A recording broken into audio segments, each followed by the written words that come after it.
Hi, this is Paul, and I hope this will be my last video on the Munk debate. I'm getting a little tired of it, actually, but there's some important things to go through here. Peterson's rebuttal on group guilt, I think, was important and helpful. Exacerbation of tribalism. It doesn't matter whether it's on the left or the right. With regards to the idea of group rights, well, there's a fundamental, and this is something we've fallen into terribly in Canada, not least because we had to contend with the threat of Quebec separatism.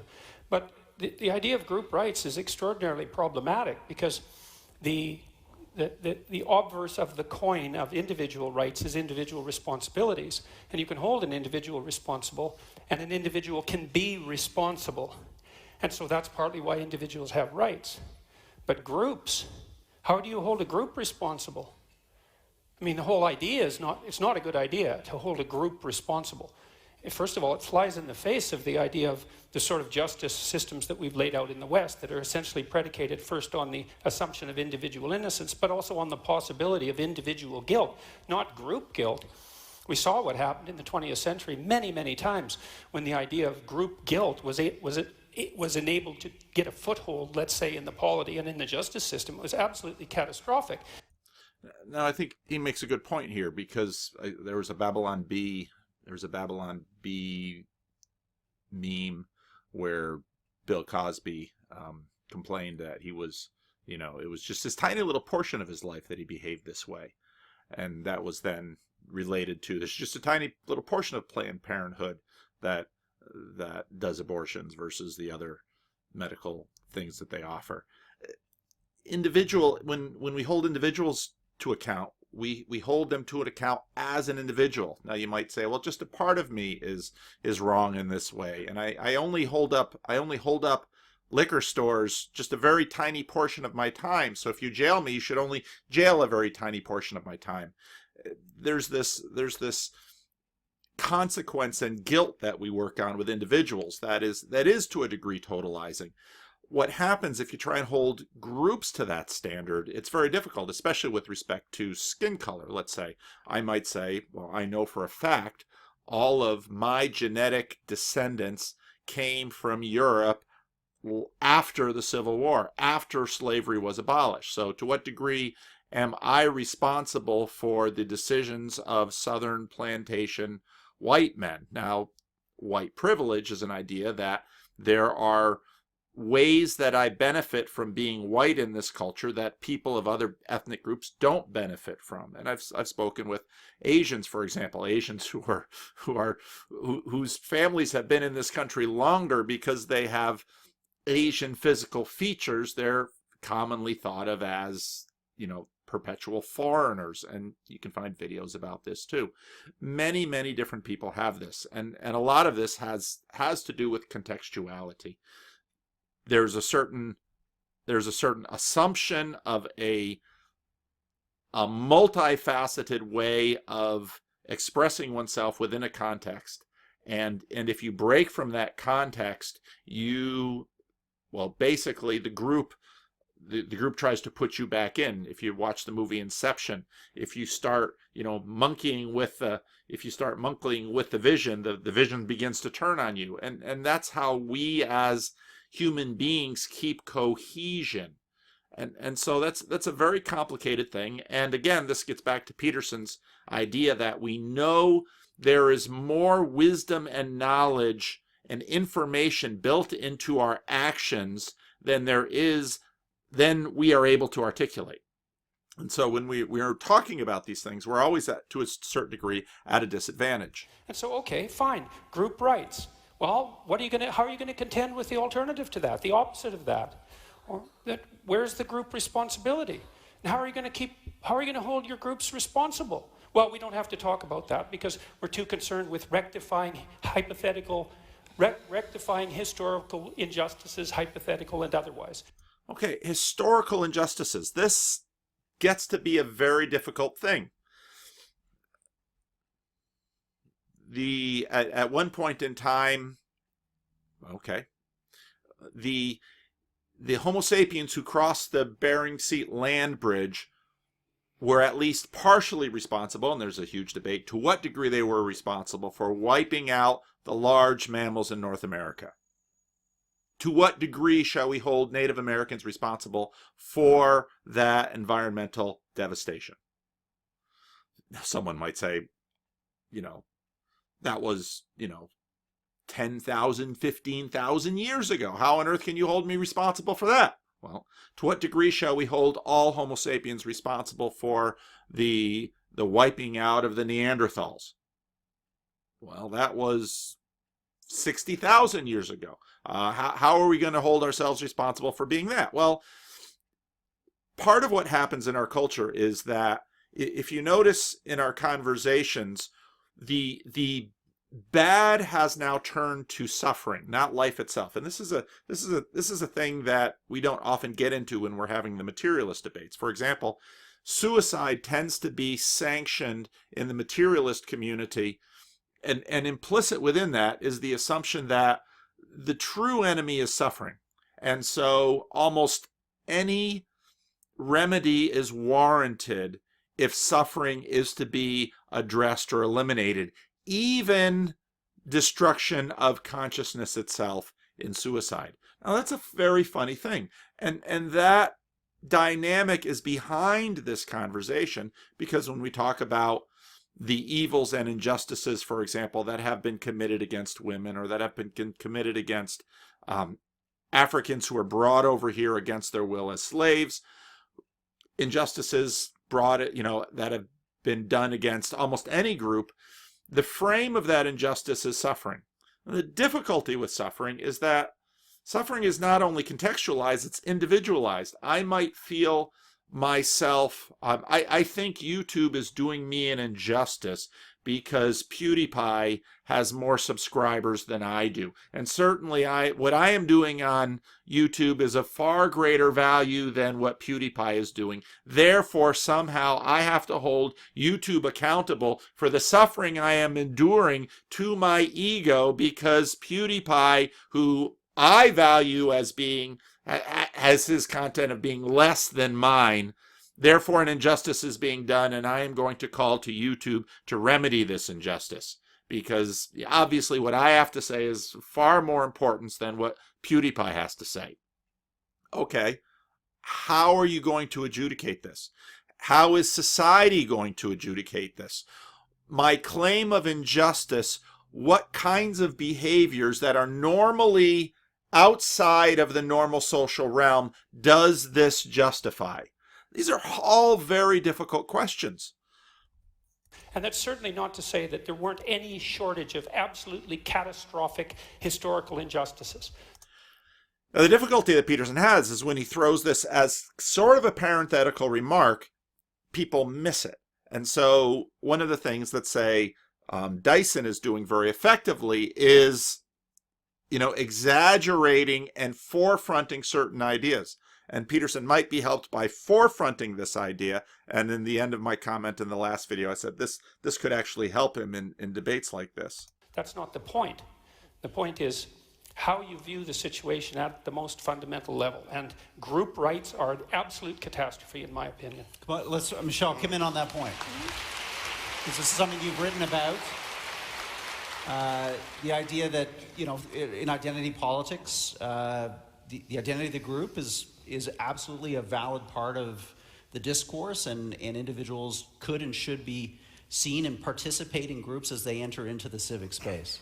I'm not sure that we necessarily have to analogize from the opposite of individual rights is individual responsibility. I'm not sure that analogy necessarily holds for the groups. I mean, I'm not really quite sure her point here. Part of the problem that she has in this forum is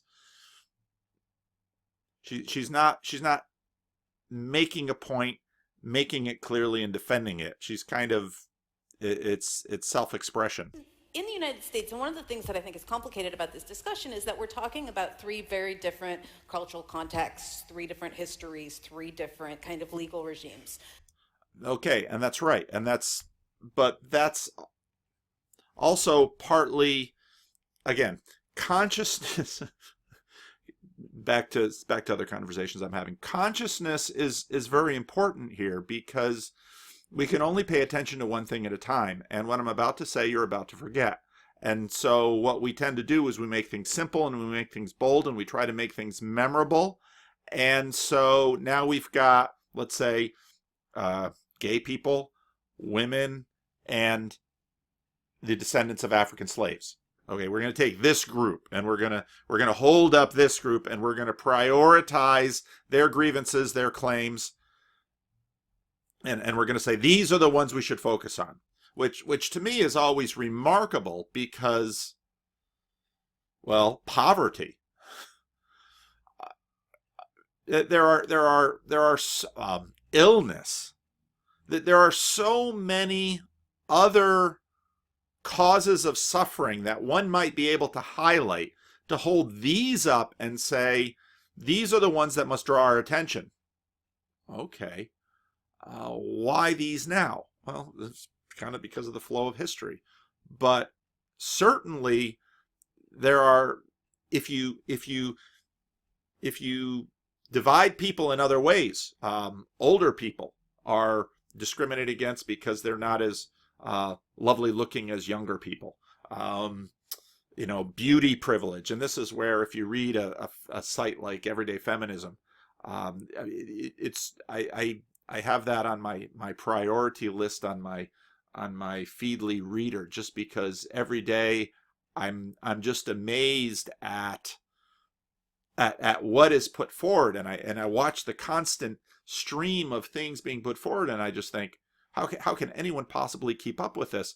And what sense does any of this make? And this is, in a sense, the new morality. But let's stop discriminating against people with disabilities by no longer recognizing what has been known as disabilities, because that stigmatization is hurting them. So, well, okay, so we're going to dismiss with the American Disabilities Act, because by definition, the American Disabilities Act requires ramps and elevators and sometimes very costly remedies in public spaces, because people in a wheelchair, and for me to say to someone in a wheelchair, well, I don't see you in a wheelchair, I just think you're just sitting down right now. Okay, but what if they have to go to the bathroom? This whole thing just comes undone. So let's let Michelle talk a little bit more. But in the United States, a huge part of our politics has been groups struggling for rights for their individual members, right? I mean, so women in the United States. And that's a good point. Collective action is a function of a democratic system that, again, divinizes the process and then says, this is how we gain power, through majoritarian action. And so therefore individuals organize and group, which is why you have various groups of minorities being clumped together and say, if we can have the women and the African Americans and the Hispanics and the Asians, the Asians are always kind of left out. Nobody pays any attention to them, maybe because they're mostly on the West Coast, maybe increasingly not so, but the Asians are almost always ignored, and they're the most populous group of people in the world. So I don't know, but we're going to clump these group of people, and then all these group of people together is going to be able to take on the white men. And that's kind of the way the game is played. States, seeking the right to reproductive control of their body. A word about that. Women have always been the sex that selects, and Jordan Peterson makes this point again and again and again. Unlike, let's say, chimpanzee populations, women decide, I will mate with this man, I will not mate with that man. I was just reading in The Masculinist, which is a newsletter that I've pointed out a couple of times.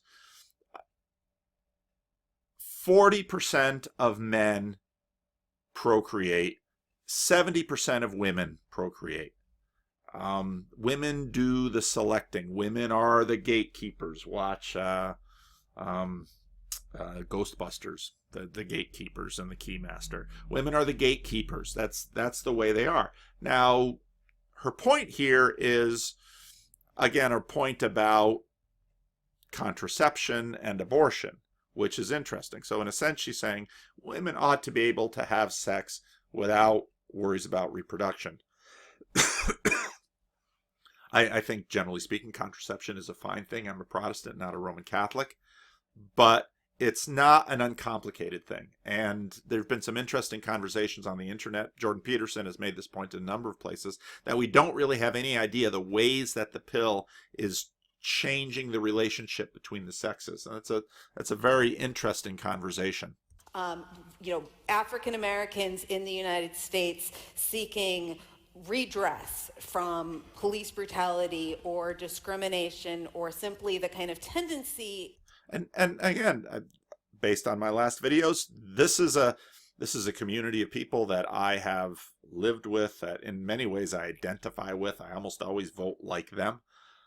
I totally agree. There are historical wrongs whose repercussions continue to impact people's abilities to function. But what we're going to get into, though, is the difficulties that not all of these things are external, and external things become internalized, and cultures have achievements, and if we're going to talk about the ability of African Americans to achieve, and again, go back to Glenn Lowry, that's a really important place. Well, I want to play that at some point. In America, of white people to call the police whenever they see an African American in a place where they don't think that they're supposed to be. And I don't see how you can contend with any of those social problems if you see society as just an ocean of atomized individuals. Every time someone calls I recently saw a whole thing about white women need to stop calling the police on black men. Wow. Okay. Almost every time the police are called, they're called because of an individual or a tiny group of individuals.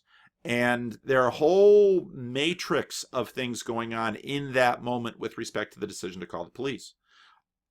I will completely agree. I mean, some of the heinous stories about, the police are called because someone is letting themselves into their own home, or a college student is taking a nap in the lobby. These are white people problems. I mean, these are problems with people who are in a majority context, and certain stereotypes have been developed. I remember going to Calvin College. A girl I knew, Calvin College, which was a very white place in the 80s when I was there. A girl that I knew coming from Canada, going to Calvin College, had never actually met an African-American person in her life.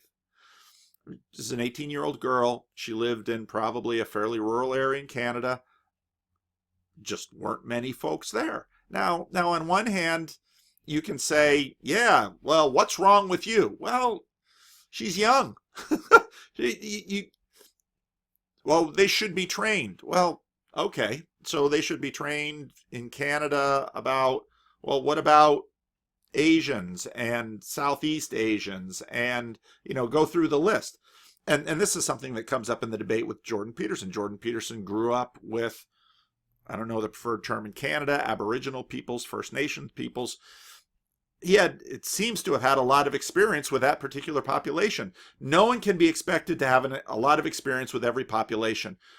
When I was teaching day camp in Peterson at my father's church, many of the children in that program never left never left the environment around their homes within a few blocks. And so part of our program in day camp is we would take these trips and we would go out to the park and we would go to the shore and we'd go into New York City and we'd go to a variety of places.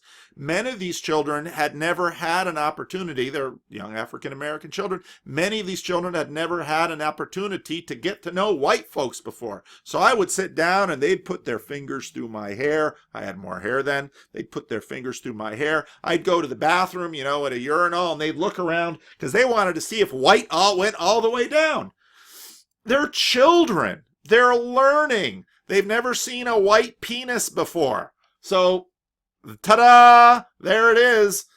Same skin, same color as the rest of me. Hopefully not too much information or not too much graphic, but people have limitations on what they know by virtue of their experience. And it seems to me we ought to, as a society, have a certain degree of understanding for those limiting experiences. And I appreciate the fact for certain minority groups, it gets very tiresome to always be in the position of having to educate the majority about who you are and how you know. And generally speaking, because hierarchies are tyrannical to one degree or another, those on the bottom always know those on the top a lot better than those on the top know those on the bottom, because they have to. All of those dynamics are true. All of these dynamics we can begin to understand. But now the Starbucks point, this is what she's about to express is basically progressive liberationism. Rod Dreher, who I read from time to time, made a point that, okay, Starbucks is about to say, okay, well, from now on, you don't need to buy anything. You can stay in the store as long as you want. Doesn't take a rocket scientist or a sociologist to figure out what's going to happen in certain Starbucks in certain areas of the country and in certain cities. And as made the comment before, I've got a lot of experience with the homeless population, who by no means are all black by any means. And someone like, my friends who live on the street, they can't go into a Starbucks because Starbucks knows how my friends act. They're going to come in there, they're going to use the bathroom, they're going to camp out, and cities don't quite know what to do with this. And this is a very, very difficult problem because people are enormously complicated. So when people call the police and when they don't call the police is a real problem. And ideally, you want this sorted out at the level of the police, because on one hand, you've got the police saying to populations, if you see it, call us. If something's strange, keep your eyes out. Again, in the post 9/11 world, we're all told, if there's anything weird, call. Well, you're going to have calls that are racially motivated. It is going to happen. And I don't know how you filter that. It could well be that if you're black and someone is giving you grief from where you're at, you can call the police and say, hey, this white person here keeps telling me I have no right to be here, but I've got my student ID and I have every right to be here. So, tell this person to shut up. Okay. There's going to be a process involved. And I just, again, I don't think there's anything pernicious about people banding together on the basis of their common identity to seek redress for discrimination and exclusion. I think that is everything that's best about our democracy. That is the definition of progress. Right there. That is the definition of progress. And this is where, this is in a sense the creed of progressive liberationism, that what history is this movement of greater freedom and equality, and this is progressive. And as I mentioned in the previous video, you've got some of this 20th century evolutionary progressivistic thought that, well, this is what's going to happen. But now it wouldn't take too much to say, okay, well, to what degree are the pedophiles discriminated against? Many of them will claim that their experience of attraction towards children is, is natural to them. Who says 18 is some magical age? Right now we've got a big debate and all kinds of things, 18 versus 21. Maybe you should push that back to 25 if you're looking for a biological argument for brain plasticity. So, what I'm saying in this is that on one hand, from her point of view, it seems very obvious which groups have rights and which groups don't. And then the next thing that's brought in is, well, these people don't hurt each other. Pedophiles hurt people. Well, now we're going to have the argument whether adult child sexual activity is in fact bad for the child, and you'll find pedophiles making that argument. And the point that Peterson makes and many others is that, okay, groups can come together and advocate for their position. Well, what about the homeless people and their allies? Well, that's part of the conversation that's going on now. It's going to go on now with respect to Starbucks, even though the two guys who were arrested for being in Starbucks and not having bought a coffee, who were black, the interviews show these guys to be wonderful human beings who, in fact, donated their settlement to help other people. I take my hat off to these guys, and injustice couldn't have happened to two better individuals, and the world is blessed through them. I'm not saying that it should keep happening, but this is the conversation we're having. But this is, in a sense, the definition of progressive liberationism, and as a consistent way of figuring out, as a religion, it's a pretty lousy one. And so, again, I keep stumbling with the idea that this is somehow tyrannical, or that way lies Stalinism. And, a lot of times people... Now, it's interesting because Peterson listens to her pretty well. Dyson, Peterson has about had it with, and you'll notice the body language won't even look at him as Dyson gets going. People who are opposed to political correctness talk about the concept of category creep, or category creep, which is a concept that was originated, right, so that you can... Okay, then they're going to go on this, and then... Part because, undergraduates often think in broad and slightly overwrought categories. I know I did when I was a kid. Maybe still do, but... And that's a nice little piece of I appreciate the fact that she made that comment. But I hear a lot of category creep in, again, the argument against political correctness or against seeking group redress, the idea that kind of that way lies dehumanization, or, And I think that's a fair point. And both sides have to figure out, okay, where are boundaries, and what is, where do our points lie? And then they're going to go to Stephen Fry.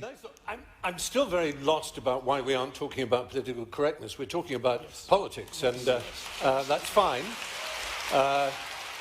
And we're talking about politics again, if you see my last video, because in a sense, the pro side, their implicit religion is progressive liberationism, and the real reason they're on the stage is because Jordan Peterson is there, and poor Stephen Fry flew across the Atlantic and never got the conversation he was promised. And I share exactly what you think about it. I'm not an enemy of identity politics per se. I can obviously see where it goes wrong. And this is where he's Loki. He can be flexible for anything. What he's interested in is the sovereignty of the individual. So he's, a little bit more individual extreme than Peterson. The whole time, Peterson has been saying we have to negotiate the relationship between the communal and the individual. The individual should have priority, but the communal is important too. Wrong, and where it's annoying. One of the things that I appreciated, Jonathan Peugeot just recently did a video on the Guide to Postmodernism where he's talking about radical hospitality, and that's in a sense where the Starbucks conversation goes as well, because you can express radical hospitality to the degree that you completely lose yourself, and you completely lose your capacity to be an actor or an agent or have any sovereignty or any ownership over that which should be considered to be rightfully yours. And at this point, Peugeot basically says postmodernity kind of swallows itself at this point, because you can be so radically hospitable that you stop making your point. Because if you find your point is annoying someone, then you're not practicing your point. Then you should be radically hospitable and shut up.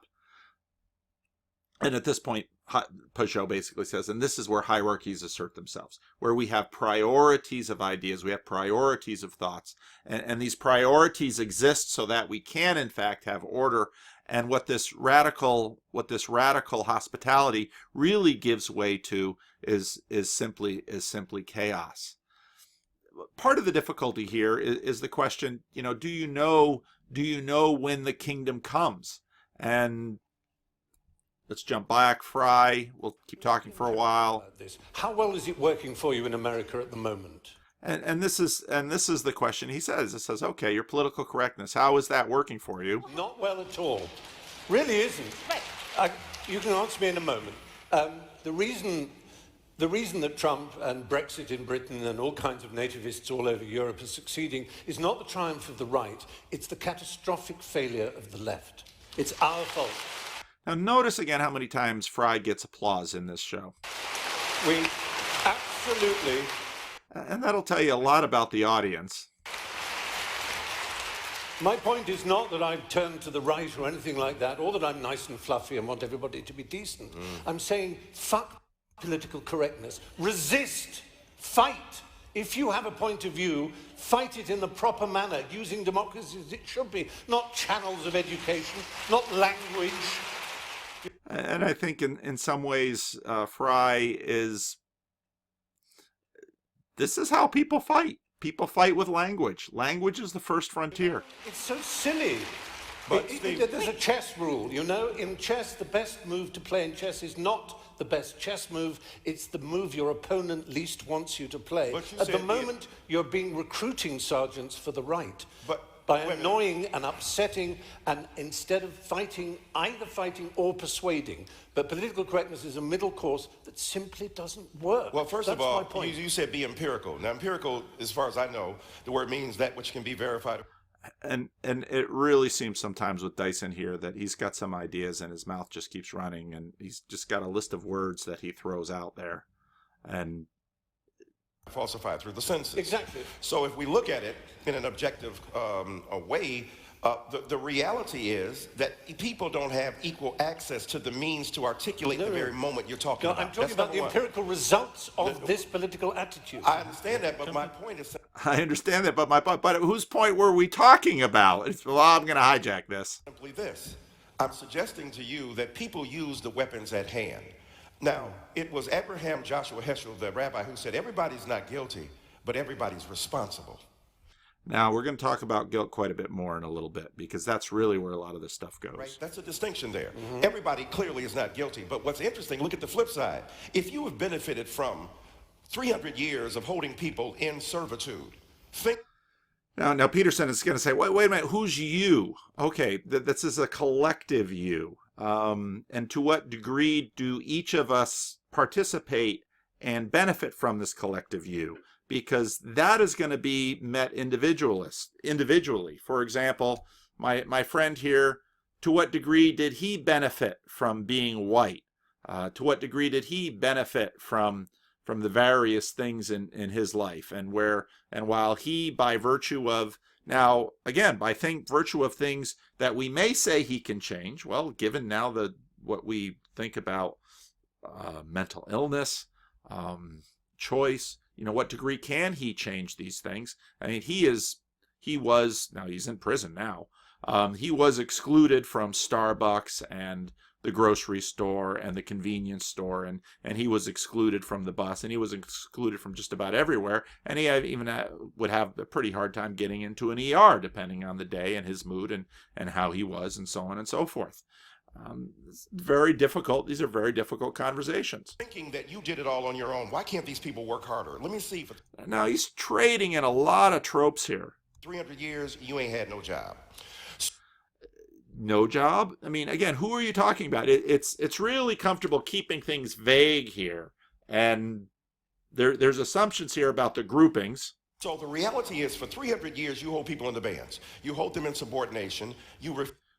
Nobody's listening to him. Refuse to give them rights. Then all of a sudden, you free them and say you're now individuals, not having the skills, not having the... You free them, not having the skills. And now I wanna come back. I've been wondering if I'm going to play this part of Glenn Loury's talk, and I think I will. Harvey Mansfield has invited us to his program. Has to do with the series of conversations that John McWhorter and I have been having online at The Glenn Show at bloggingheads.tv. That's my video blog. I'm every other week or so chatting with somebody about some issue of politics or culture. We put it up on YouTube and the Blogging Head site. People look at it. We have something of a following.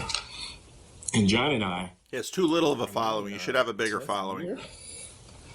Of commentary at the Glenn Show. We are, John McWhorter can speak for himself. He's an able linguist and culture critic. I know what you're about to say. The black guys at bloggingheads.tv. And that's almost literally true. You know, every now and then there's a person of color at the site, but, you know, mostly not, you know, as in other areas of American life. But it falls to us from time to time to take up the questions of the day, you know, the things that are being hotly debated and contested. You know, Colin Kaepernick taking a knee and leading the black laborers at the NFL in the direction of social justice warriorship. Or Black Lives Matter and the issue of police violence and brutality and whether or not the framing of the problem of violence and constraint on African-American humanity as it's playing out in American society is properly undertaken by framing it in terms of police violence and so on. John and I have not always the same view about those things. We go back and forth about it. I expect that we're here to do a little bit of that back and forth with colloquy with you. I just want to make a couple of remarks. Let me say a little bit of something about myself. I said I taught at Harvard. I was a Reagan conservative in the 1980s. I would have gone into the government, but for personal scandal that had me withdraw from a high-level appointment in 1987. In the second Reagan administration term, I was a black conservative. I say was, okay, because like there's been a little bit of evolution, there's been some shifting. My book, Race, Incarceration, and American Values, would I think pass muster with progressive commentators on the race issue as being, you know, politically appropriate. But others of the things that I've said and written, not so much so. One by one, from the inside out, this was a cry from the heart about the importance of behavioral dysfunction as a basis of African-American disadvantage and the need for us to take responsibility within our families and communities and address these dysfunctional behaviors. That was a collection of essays, of pieces that I had written over the preceding 10 years. They were conservative in their tone. They extolled Booker T. Washington and this kind of thing. They criticized affirmative action. They talked about black-on-black crime without blinking, and so on. I've evolved, but not that much. Okay. I must say, and this is by way of prelude, and I'm going to turn it over to John to do a similar thing, and maybe we'll have some back and forth. I must say that I feel sometimes like I haven't gotten off of square one. I'm looking around at the state of the discourse. I don't see honesty. I don't see transparency. I don't see straightforwardness. I see a avoidance of the reality of the root of African-American persisting disadvantage. I see narratives about, white supremacy, about plunder, about endemic and intrinsic American racism, about the denial of black humanity at every turn. I don't see much talk at all about the development of the capacities of African Americans to actually compete on our own merits in what is an increasingly difficult competition in the modern world, the globalized world, the small world that we live in. I see a kind of being locked into a rhetoric and a discourse that I believe is inadequate, and a politics that I believe ultimately is inadequate to the problem. So in one of our last conversations, John asked me how I'm feeling about talking about race with the Black Guys at blogheads.tv, and I had to say, God, I'm in despair. I worry for my country. I worry for my people. In what might equality for African Americans actually consist? We do political theory in here, right? What is equality? What would it mean? Okay. I'm in a university. I'm looking around the university. We have an Africana Studies department. God love them. We have a diversity initiative, full-throated endorsement from the provost and from the president, a slew of deans who are responsible for overseeing this or that dimension of inclusion, diversity and inclusion. We're devoted to it. Go to the science lab. Go to the School of Engineering. The paucity of African American faces in these places is not possible to ignore. My youngest son is going to go to UC Santa Cruz in the fall, and I was at a meeting of all of the students who are accepted in engineering and computer science in that program in the school. The room was filled with, it was a very large classroom. It was filled with parents and students who were incoming. I saw one African American male in that room. There were a good number of white students. There were a large number of Asian students, those of Indian descent, those of Chinese or Korean descent. I believe the current position is that UC schools cannot practice affirmative action. And I just looked around that room because I was interested in this question. And what Glenn Lowry says here is just true. And, well, I'm going to let him keep talking because he says it far better than I do. What is that about? Okay. For my money, it's about the fact that an inadequate number of our youngsters are achieving the capacities of performance and function in those particular areas of human endeavor to penetrate these elite and exclusive institutions and numbers. And what is the narrative in response to that fact? The fact being, if you look at test scores, we're not supposed to talk about test scores. Test scores are a bad thing to talk about. If you look at the actual levels of achievement, you see huge disparities by race. If you look at the narrative for talking about the underrepresentation of African Americans, I speak now about Brown, I speak now about the physics department, or about the electrical engineering department, or about the applied mathematics department, and I speak about the paucity of black faces there. You take note of that. The basic response is, well, the institution is not inclusive. We're not doing enough. Okay?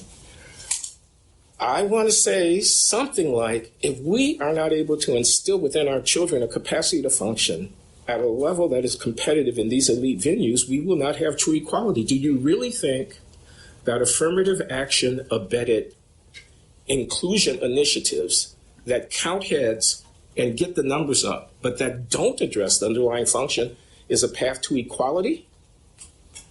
No, it's not. It's a path to permanent patronage. It's a clientelism argument. It is not a good substitute for mastery over those skills to play a political card which induces a sympathetic response from administration, because that's the easiest path. The easiest path would be to say, don't worry, we're going to bend over backwards, we're going to get a few more in, don't worry, don't worry, don't worry. The hard path is saying something that's true but that is unpalatable. Functioning is disparate by race, and it will not change unless we actually address the objective circumstances that are producing people, some of whom are able to do the calculus course in the applied math department and others who are not. And not enough blacks are getting that developmental exposure and enhancement of their human capacity so as to be able to meet our diversity and inclusion. That's hard work. That would be hard. Just saying the fact of it is hard, and doing something about it is harder still. Much easier is this dance that we engage in. And this is my point about the problem is so much worse than choosing affirmative action at the university level. My wife has taught public school here in Sacramento, and before she taught in this Waldorf school, she was teaching in a neighborhood, one of the poorer neighborhoods of the city. And again, where I've ministered, where my father has ministered, the question of, is there a, can we help this community have the very complex social, religious, cultural matrix out of which black children in America can flourish and reach their potential? That is the goal. And instead of, actually, I think what we've seen over the last 50 years is not only have we not seen much, if any, improvement in the side of black youth in America, we've seen loss in other ethnic groups in America.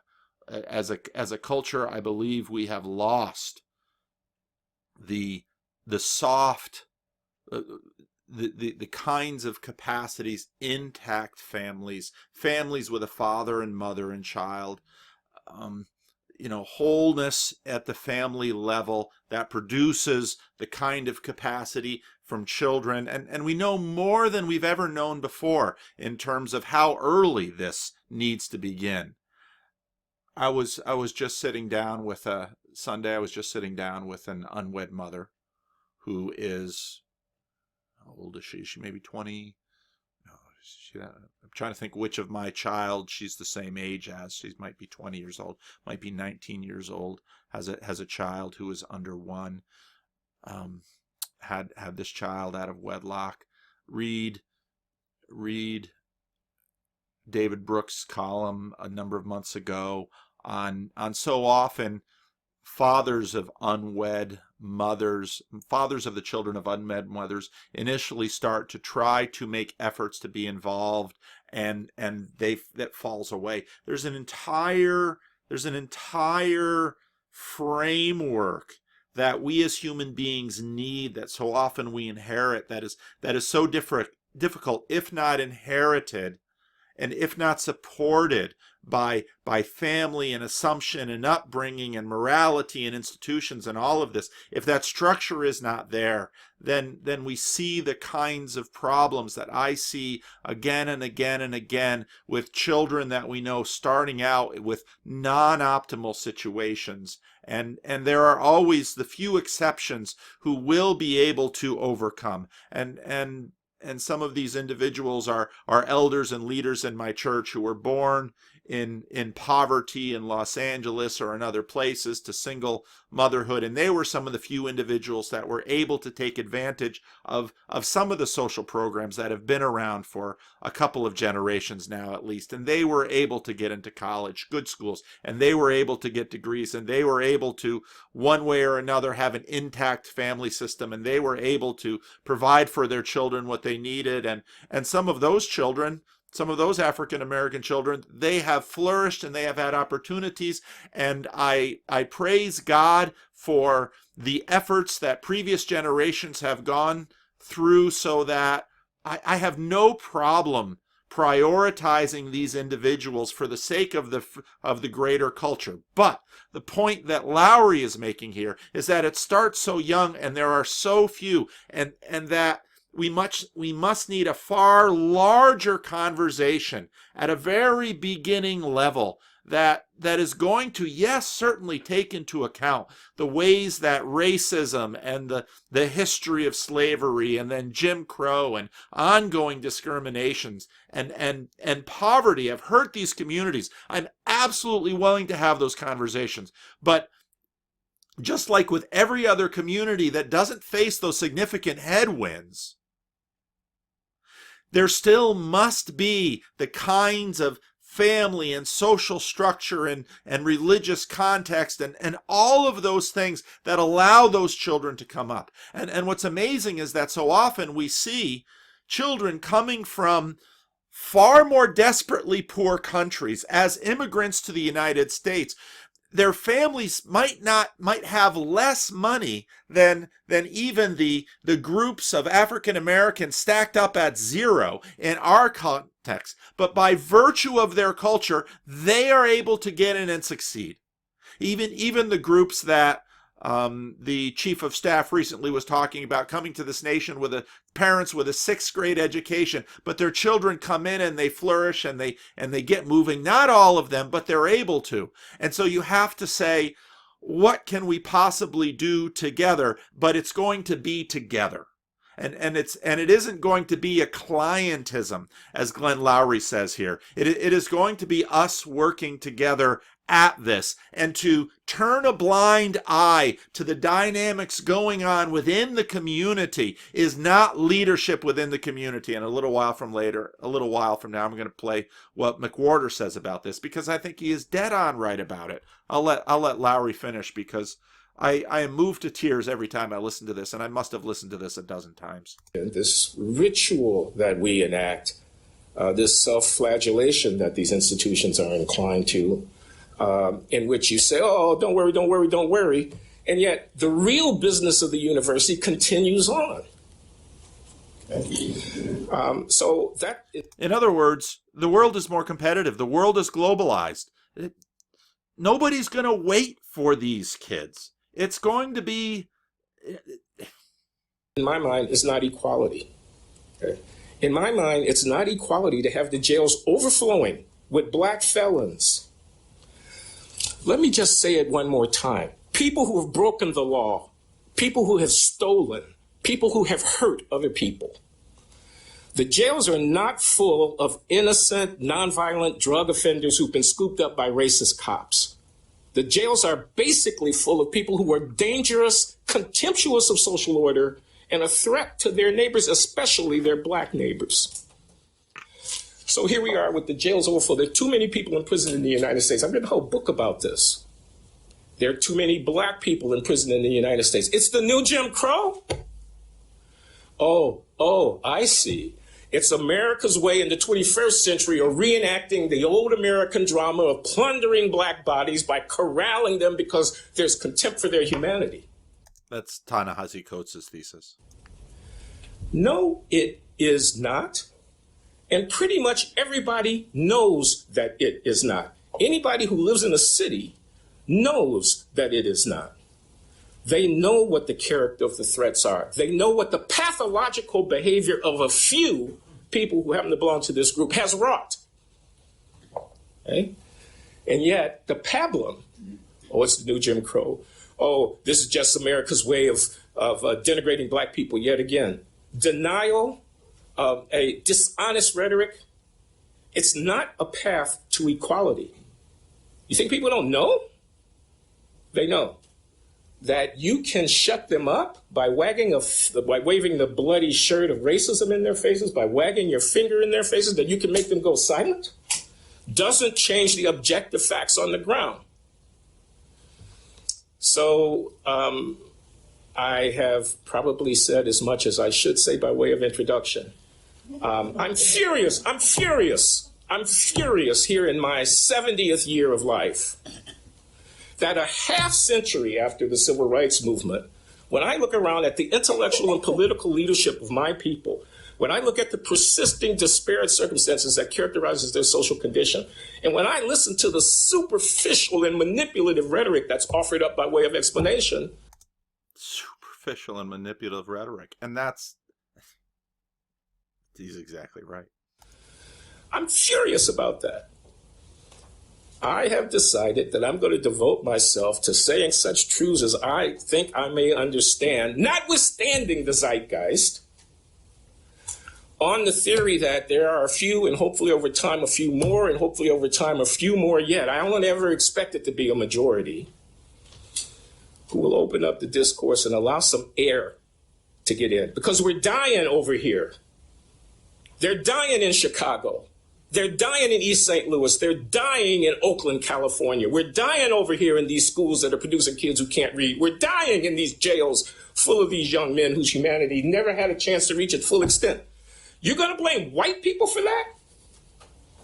Well, you certainly can do it. And by the way, there are a fair number of white people who will pat you on the back for doing it. They'll give you awards for doing it. They'll make you into a star. They'll make you rich for doing it, for blaming them for the failures in your own community. Yeah, there are failures in our community. I haven't even started talking about raising children.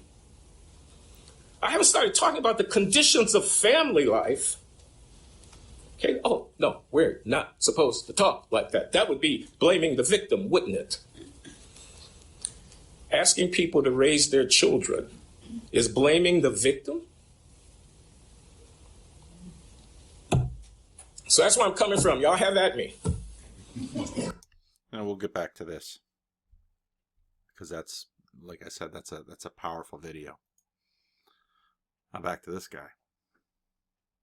Not having the skills, I'm talking about America, first of all. I'm talking about American society, first of all. I'm talking about the Northern Hemisphere. I'm talking about every society where enslavement has existed, but I'm speaking specifically of the repudiation of individual rights among people of color in America who were denied the opportunity to be individuals. So I obviously and ideally, and I think Michelle Goldberg does too, agree with the emphasis on individuals. What we're saying to you is that we have not been permitted to be individuals. We have not been permitted to exercise our individual.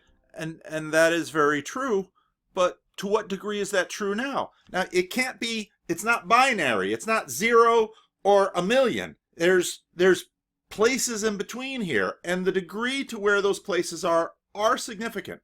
Individual autonomy and authority, and the refusal to do so, to recognize me as an individual, means when you roll up on me and I'm a 12-year-old boy in a park and you shoot first in ways you do to black kids that you don't do to white kids, you are not treating that person as an individual. If we're living in a society where women are subject to aberrant forms of horrid, patriarchal, sexist, and misogynist behavior, you are not acknowledging the centrality of the individuality of women. You are treating them according to a group dynamic. And if we get beyond the ability of people on the right to understand the degree to which they have operated from the basis of benefit from group identity, without having said, I end by saying this. The great American philosopher Beyonce. Let's go back.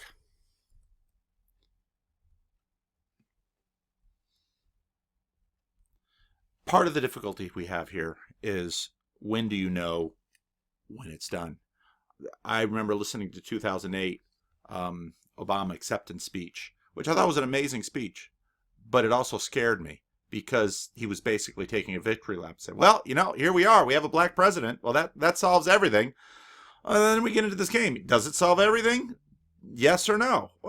This is where I think it's a remarkable thing for this country that Barack Obama was elected. And I remember having a conversation with a dear friend of mine who's far more politically astute than I am. It's his professional life, and I remember him telling me during the primaries, there's no way the Democrats are going to choose Obama over Hillary, and that was a black man telling me that, and I said, I think you're wrong.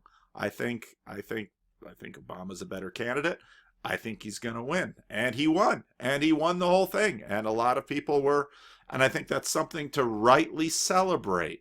But it's a point that has to be owned, and every time I hear someone saying America is a white supremacist country, well, I guess that means that Barack Obama was a white supremacist.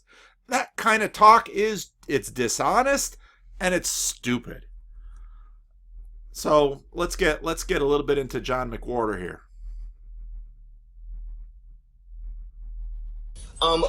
White privilege is real. Yes. If you walk around white, there are things that will not happen to you that happen when you were black. Sure. Yeah.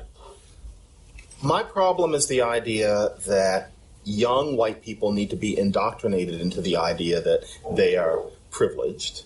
My problem with what is Dyson's whole point in this whole lecture? I have to teach you all that you are privileged. Okay, I'm privileged.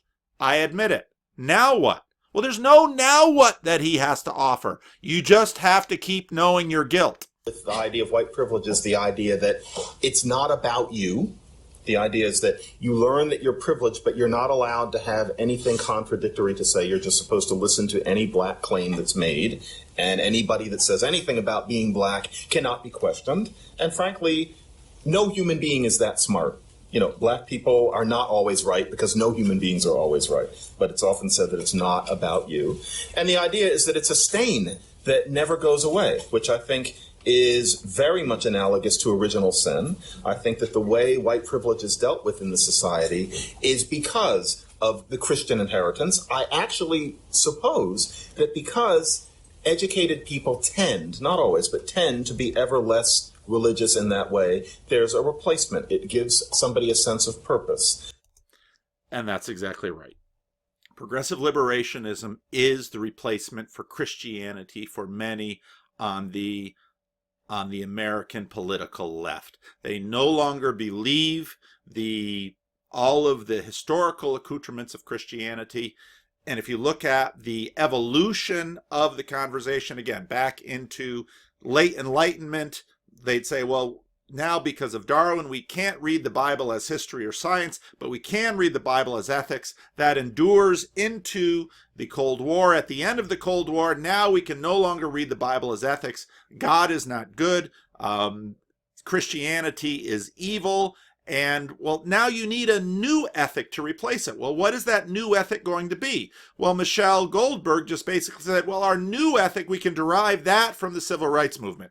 And we can derive that from, well, now it's this progressive liberationism that we are going to be liberated from all of the ways that we are unfree. And so in that sense, Stephen Fry is way over at the extreme because he is fully individual, fully unfree, and now he's at, in a sense, the sacred self, where whatever I feel my appetites and my desires are, this is to what I should be allowed to indulge in and pursue and develop as far as I want to go.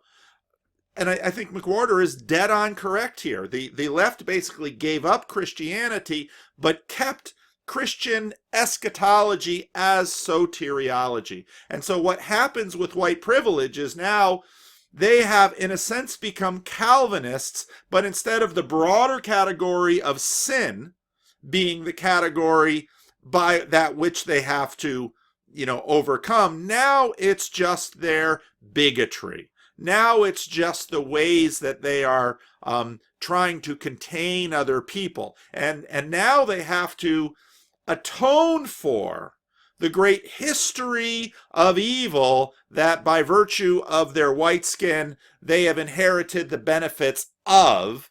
And so McWhorter is dead on right. This now has replaced Christianity and it has become religious. But it doesn't solve any problems. And more to the point, to focus on white privilege as a kind of original sin detracts from some solutions for black community problems that don't lend themselves to that paradigm. And so what you have then is, okay, so I'm responsible for the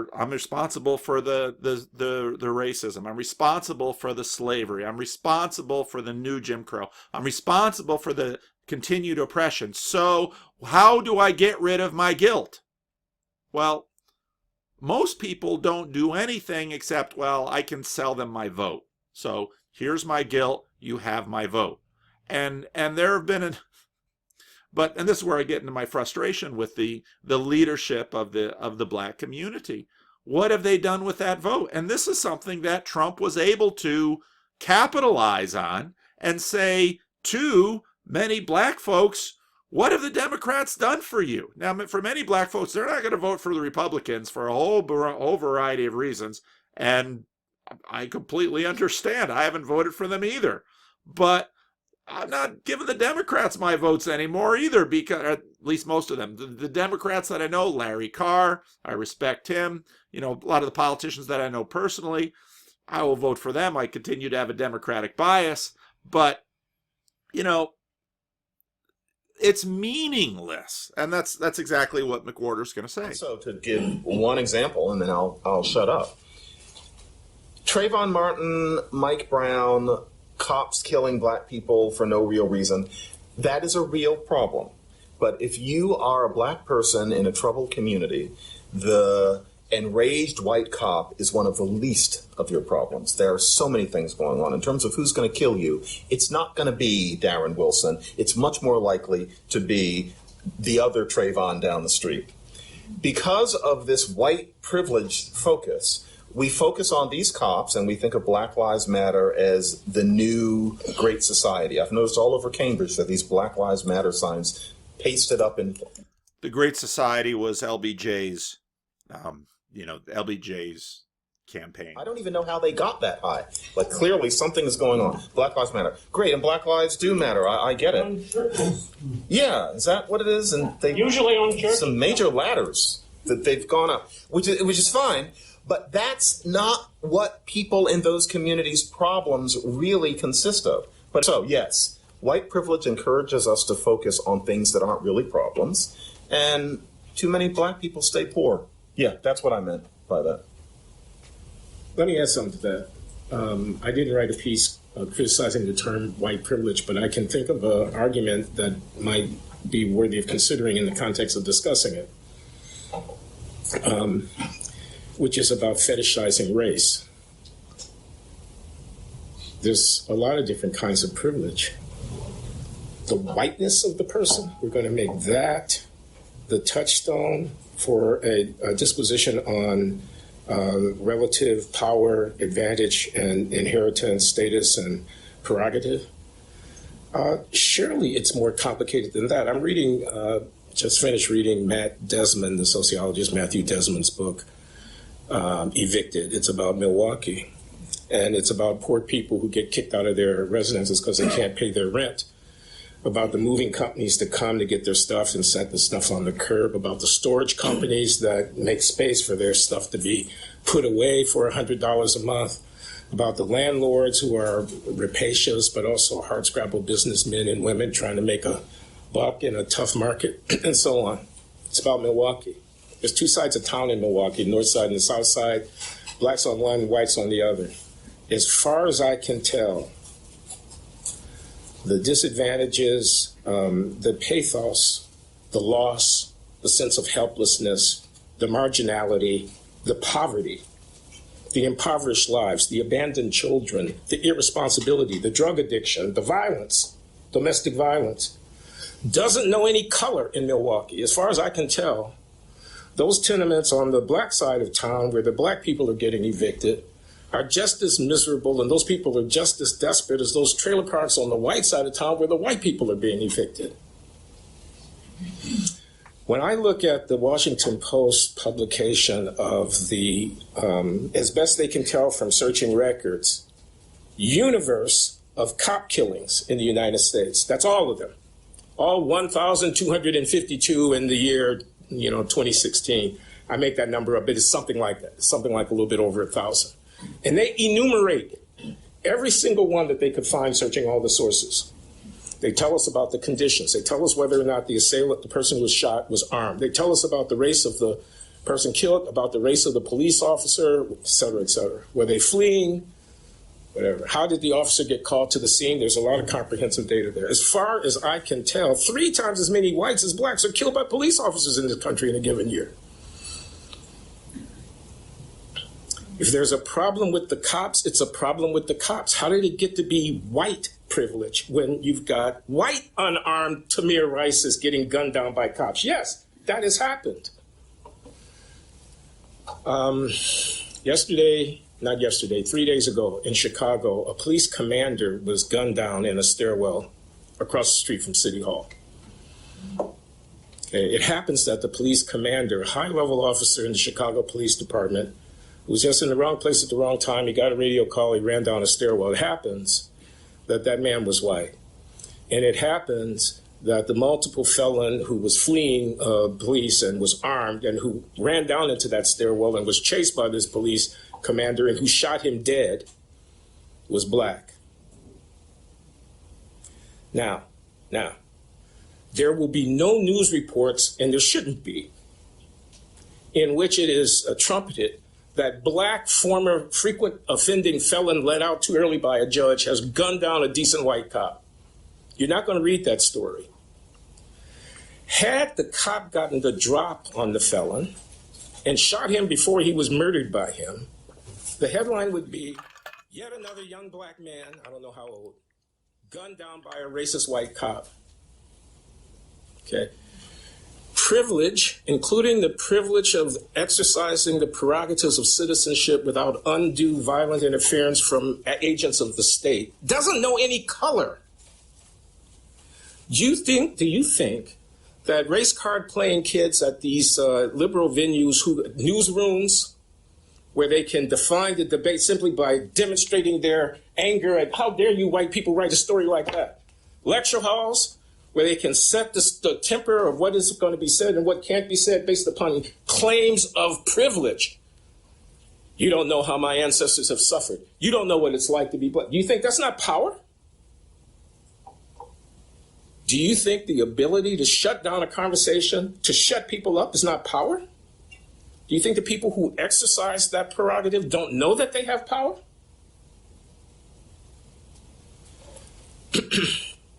So, no, my argument with white privilege is, why are you racial? Why are you fetishizing race? In fact, I thought that the nails in the coffin of Jim Crow were driven by a completely different moral argument. I thought the nails in the coffin of Jim Crow in the late 1950s and through the 1960s were driven by the compelling force of the argument that our humanity transcends the narrowness and historical accident of our racial categories. We are not the color of our skin. That's not who we are as people. Now, if you want to get run out of town on a rail, try saying that. Try saying, quote, we should be colorblind, close quote, in any progressive venue. Try saying we should look past the color of people's skin. That's the idea. No, we haven't achieved the ideal. That's the appropriate ideal. So that would be the, I've talked too long about this. That would be the content of my rebuttal of the white privilege thing. It's a narrow, it's a ethically inadequate, not very deep. Amartya Sen, our colleague here at Harvard, the great, is he still here? Yep. Violence, the illusion of destiny, which is very interesting. And it starts out with him telling an anecdote about being a boy growing up in post-independence India and watching a communal violence act in which, some Muslim is hunted down by some Hindu mob and hacked to death. And he runs to his father, wants to know what's going on. His father explains to him that they killed him because he's a Muslim. And Sen is recollecting this, and he's saying, how could the identity of Muslimness or Hinduness take on such salience in people's minds that it would transcend the constraints that they ought to willfully embrace about their behavior that attends to their and others' humanity? How could that be? And he goes on to develop an argument. He says, yes, we are Muslim and Hindu. Yes, we are black and we are white and Chinese and Jewish and such. These things are true, but they're not the only things that are true about us. We love poetry. We are conservative in our disposition. We are gay or straight. There are many things. We are, properly described, a long vector of descriptors. There are a lot of different things that are there. And that the moral challenge that we face is knowing when and how to emphasize what dimensions of our identity within a given social and political situation. Race is not the only thing that's going on here. It is often not the main thing that's going on here. Reducing it to that black and white template, to my mind, is both intellectually and morally superficial in ways that should be critiqued. And I want to add something. This is the teaching moment on this. What Glenn is saying, I think, is clearly logically true. Nobody has been sitting and shaking their heads at what Glenn is saying. It's true. You're speaking the truth. And yet, there's a way of hearing what he's saying where we think, well, I get that, but then there are other things that I want to think about too. That's part of the conversation, but really also racism. So let's try it. I'm 52. I've had bursitis in my shoulder. The pouch of... And then he goes on. And again, watch this. Watch the whole video on your own. So then it's interesting that Peterson now gets into a specific remedy, and I think this is probably one of the most important pieces of the night, and it just gets dismissed because, okay, let's accept these truths. I'm going to go to Jordan, then to you, Let's Michelle. assume for a moment that I've benefited from my white privilege. Okay, so let's assume that. That's a good fine. assumption. That's a Yeah, good well, that's assumption. what you would say. So, You as an individual. so let's say, here, let's get precise about this, okay? Was that very individual of you? Let's get precise about this, okay? Let's get precise. To what degree is my present level of attainment or achievement a consequence of my white privilege? And I don't mean sort of. I mean, do you mean 5%? Do you mean 15%? Do you mean 25%? Do you mean 75%? And what do you propose I do about it? How about a tax? How about a tax that's like specialized for me so that I can account for my damn privilege, You so that talking I can great stop shit right hearing now. about it? Now, let's get precise about one other thing, okay? We'll get precise about one other thing. Now, Precise. yeah, precise, yes. And so, if we can agree, and we haven't, that the left can go too far, And then Peterson will go where he usually goes in that. But that point of Peterson's, I think, is a really important one about, okay, get specific, and even here, Dyson, okay, let's have that conversation. Okay, let's have the conversation.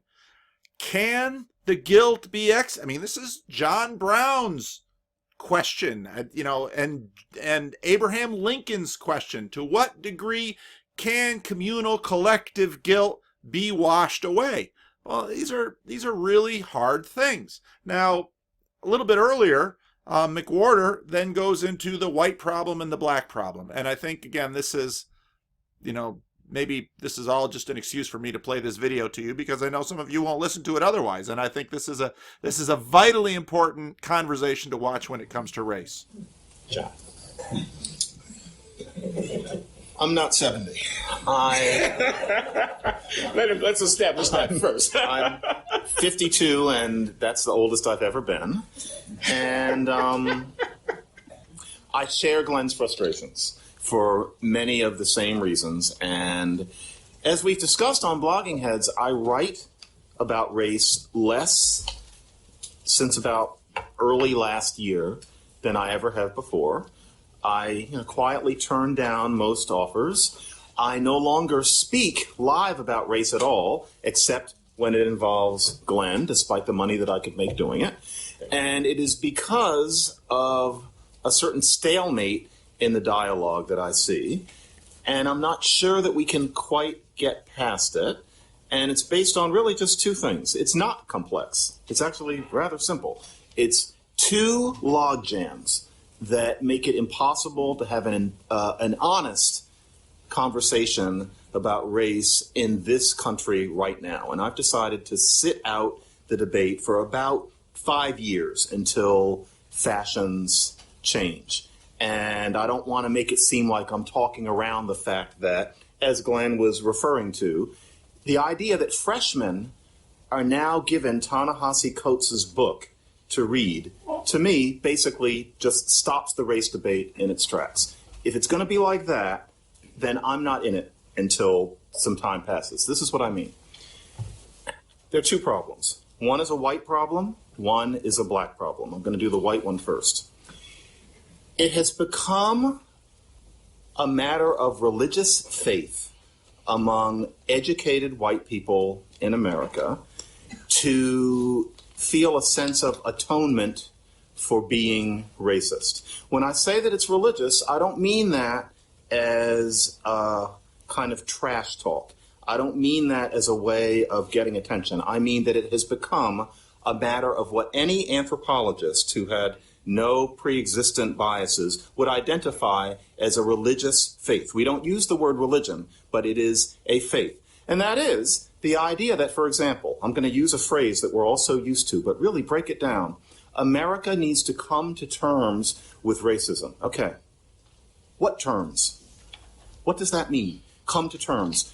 What would the situation be if America came to those terms? Let's imagine the America that we're all about to walk back into after this seminar. This is an America where America has come to terms. What? Is it about something that would be written Is it about conversations that would be had? What are the terms? One imagines a certain musical soundtrack, but that's a movie. What are the terms? It has no meaning at all that America would come to terms. Does it mean reparations for slavery? Because we've talked about that and nothing comes of it, and yet we keep talking about the coming to terms. It means nothing. What it means is that educated whites now consider it a mark of being morally advanced to acknowledge their inner racists. And the idea is that at some point, America will come to terms with that racism. But what are the terms?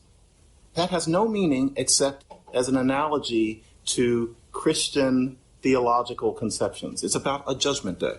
It's about this time when all of a sudden something happens where white people are absolved of their inner racism, and then we move on. And when is that? Because part of what's going on is that as long as you can keep someone in their guilt, you can, in fact, exercise a degree of control over them. And I think what has been happening in our political situation is that basically the Republicans for a long time have had abortion. And abortion has been a powerful social trump card for the Republicans. And you can just keep playing that abortion card over and over and over and over and over again. And it doesn't matter how many Supreme Court justices have been appointed by Republican presidents. It doesn't matter how many state legislatures. You just keep playing that abortion card. Well, now the left has their own card, and this is the card, because you can play the white guilt card over and over and over and over and over and over and over again, because how can you be absolved of your white guilt because you are downstream from the genocide of the American Indian cultures and the genocide of many of those people to begin with. You are downstream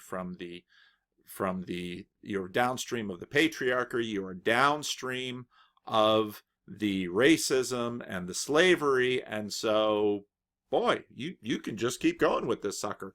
But as McWhorter says, it's a game. But obviously, in terms of the lives that we're leading, walking around with our bottles of water, that has no meaning at all. And so, that's not activism. To be a white person and to think, I am racist, I have white privilege, I'm going to acknowledge this all the time, does nothing for the black people that Glenn was just talking about. It's something that's inwardly directed. It's very humane, it's well-intended, but it has nothing to do with anything that Dr. King was talking about. It has nothing to do with anything that the civil rights movement was about. It's an inwardly turned and, frankly, idle matter. I have not written about this because I think it would be mean to the people who convene Aspen, but I'll say it here, that I was at Aspen in 2017, and various things were discussed at Aspen. It was a very smart event. All sorts of brilliance was going on at Aspen. But, of course, at one point in the middle, there was this event that was about racism in the 21st century. Okay, so racism in the 21st century. Now, the question would be, given all the other events, what were we going to learn at this event? What was the new thing? But there was nothing to learn. I went to this thinking to myself, I shouldn't go, but I'm black and I'm at Aspen and there aren't that many black people. I should go. And I'm going to learn about, the racism here at Aspen. So I went. The food was spectacular. Now, it was run by one of my favorite black commentators. I'm not going to name who she was, but I really wish they had not wasted her time doing this. And there were 3 panelists. And everybody who was black at Aspen went to it, and a lot of the white people as well. This event had no substance whatsoever. It was church. It was literally church. And now, in a sense, Peterson and McWhorter are on the same page in terms of church. That church is pointless. The church is this sort of, in our context, we imagine, well, actually, in our 20 years ago in our context, okay, we imagine that there's a thing called sin, and here in church we magically get rid of it. But it's just this pointless drama that people are going through. That's what McWhorter means. No one would have used the word church, but there was this church service in the middle of Aspen. So, an eminent Black foundation director, who I will not name, talked about how when he was coming up in the business, he would not wear casual clothes on Casual Friday where he worked because he thought that it wouldn't be good for a black person to do that.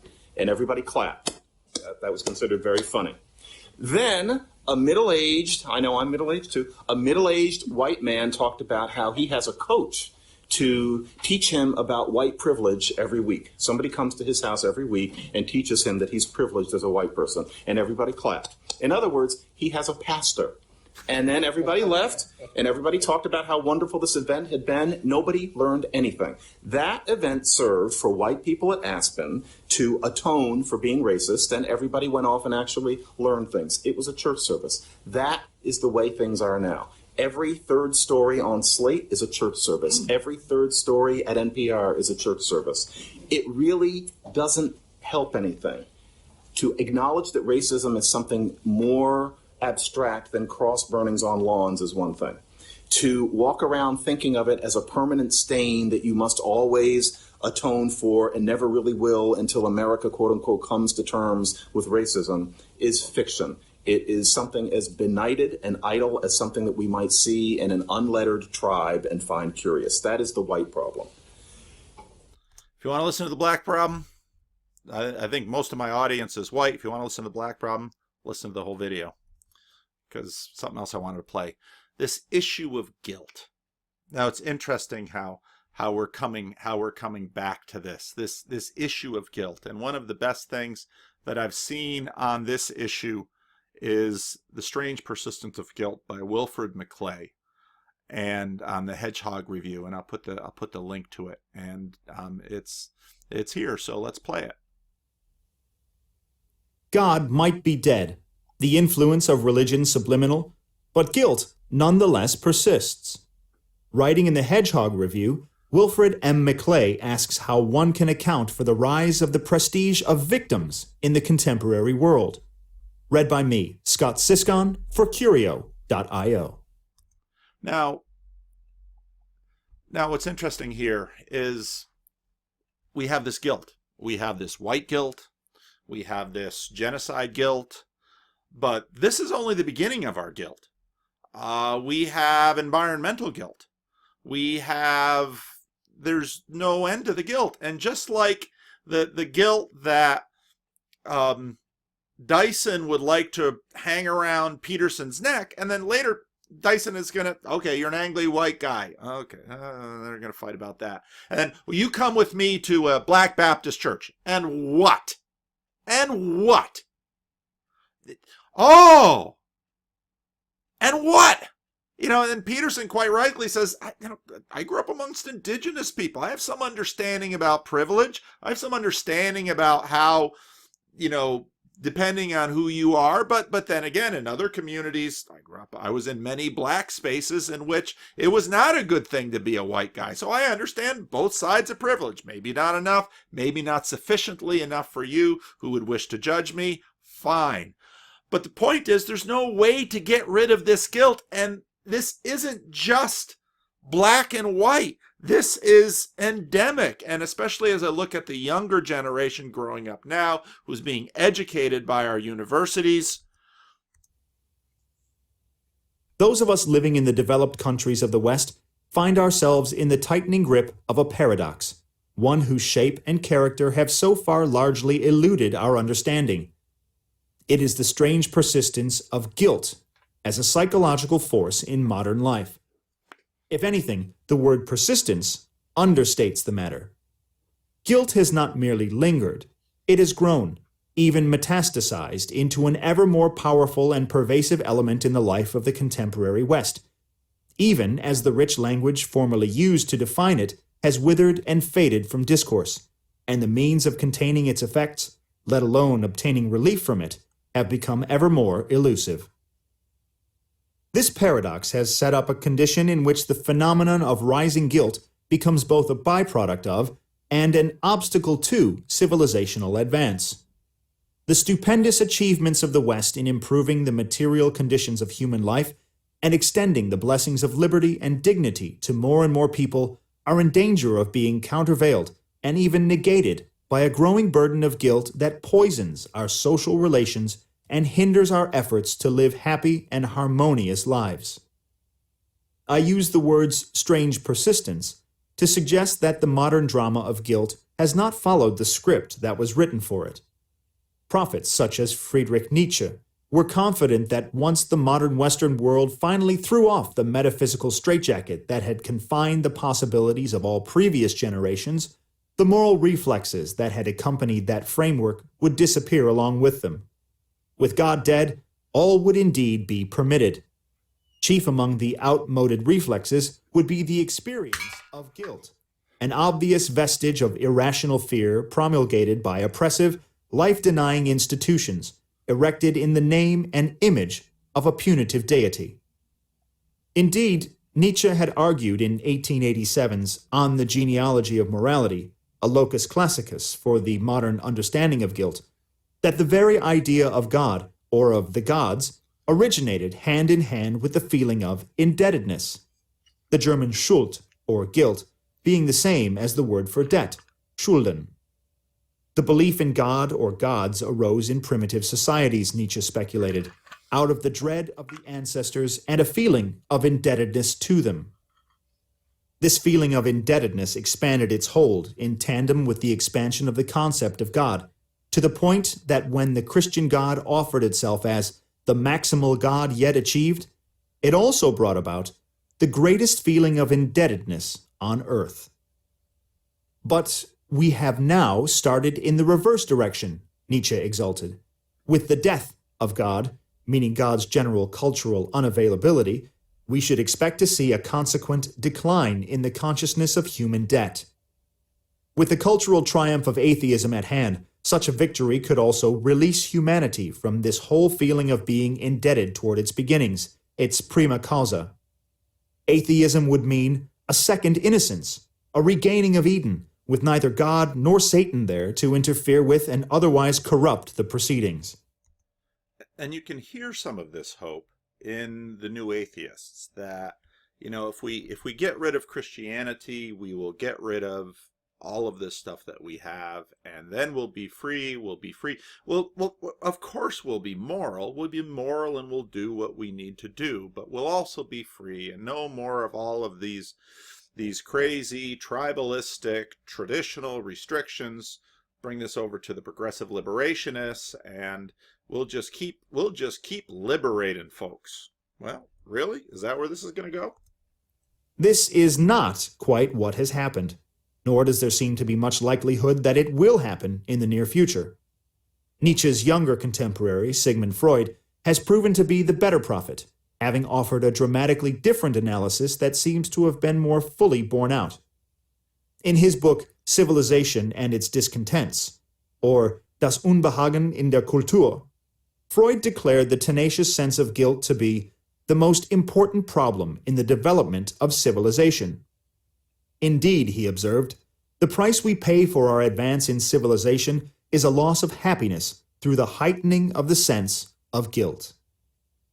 Such guilt was hard to identify and hard to understand, though, since it so frequently dwelled on an unconscious level and could easily be mistaken for something else.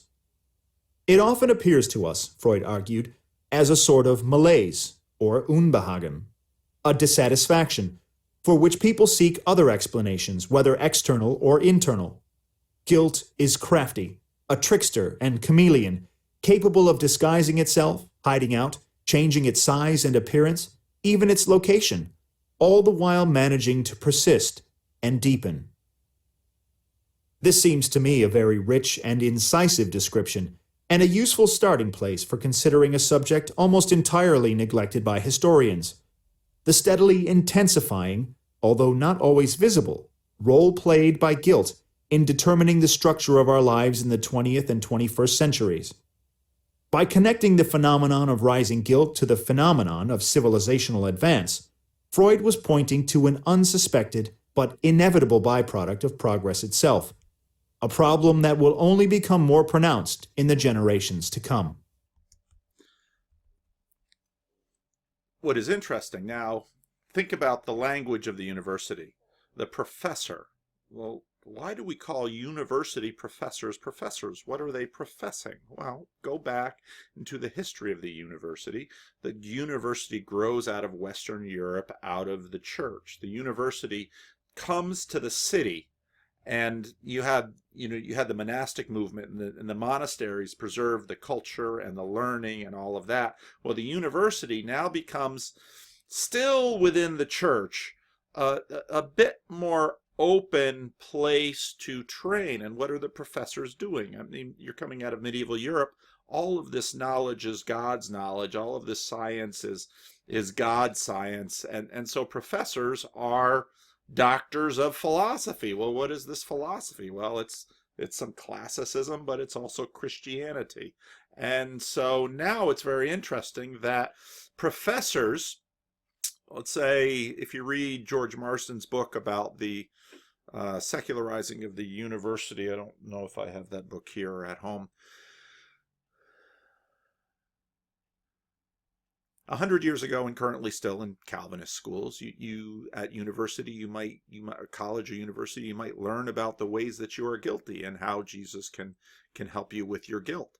Well, here's the thing. McWhorter's right. The problem is there's no Jesus. And so what are you going to do with your guilt? Thanks in part to Freud's influence, we live in a therapeutic age. Nothing illustrates that fact more clearly than the striking ways in which the sources of guilt's power and the nature of its would-be antidotes have changed for us. Freud sought to relieve in his patients the worst mental burdens and pathologies imposed by their oppressive and hyperactive consciences, which he renamed their superegos, while deliberately refraining from rendering any judgment as to whether the guilty feelings ordained by those punitive superegos had any moral justification. In other words, he sought to release the patient from guilt's crushing hold by disarming and setting aside guilt's moral significance, and redesignating it as just another psychological phenomenon, whose proper functioning could be ascertained by its efforts on one's more general well-being. He sought to demoralize guilt by treating it as a strictly subjective and emotional matter.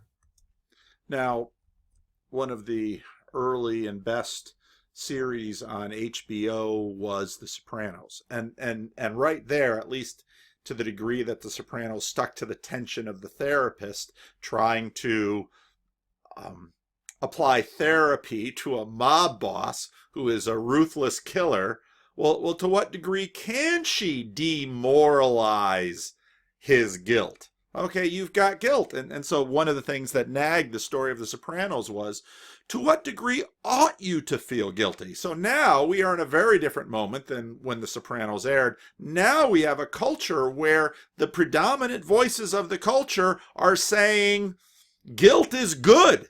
We need you to feel guilty. You must feel guilty. Okay, white America, be very, very guilty. Okay, elites, be very, very guilty.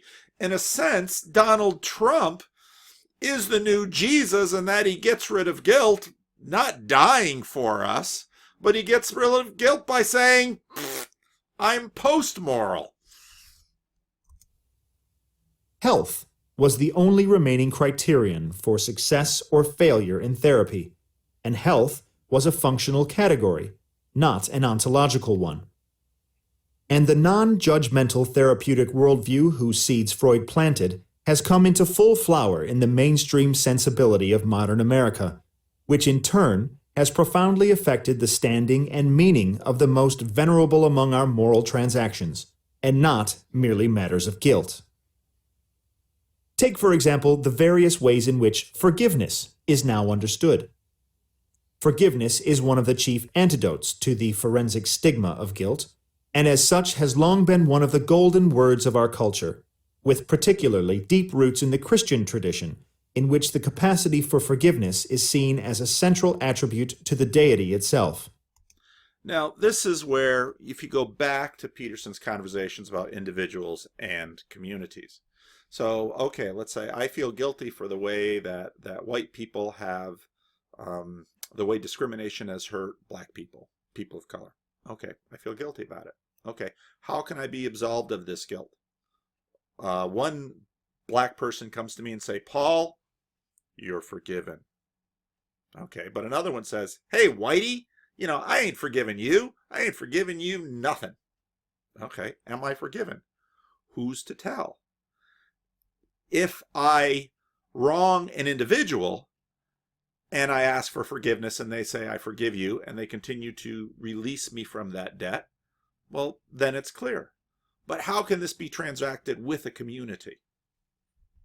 Well, in the past, God declares it.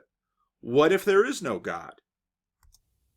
In the face of our shared human frailty, forgiveness expresses a kind of transcendent and unconditional regard for the humanity of the other, free of any admixture of interest or punitive anger or puffed-up self-righteousness. Yet forgiveness, rightly understood, can never deny the reality of justice. To forgive, whether one forgives trespasses or debts, means abandoning the just claims we have against others, in the name of the higher ground of love.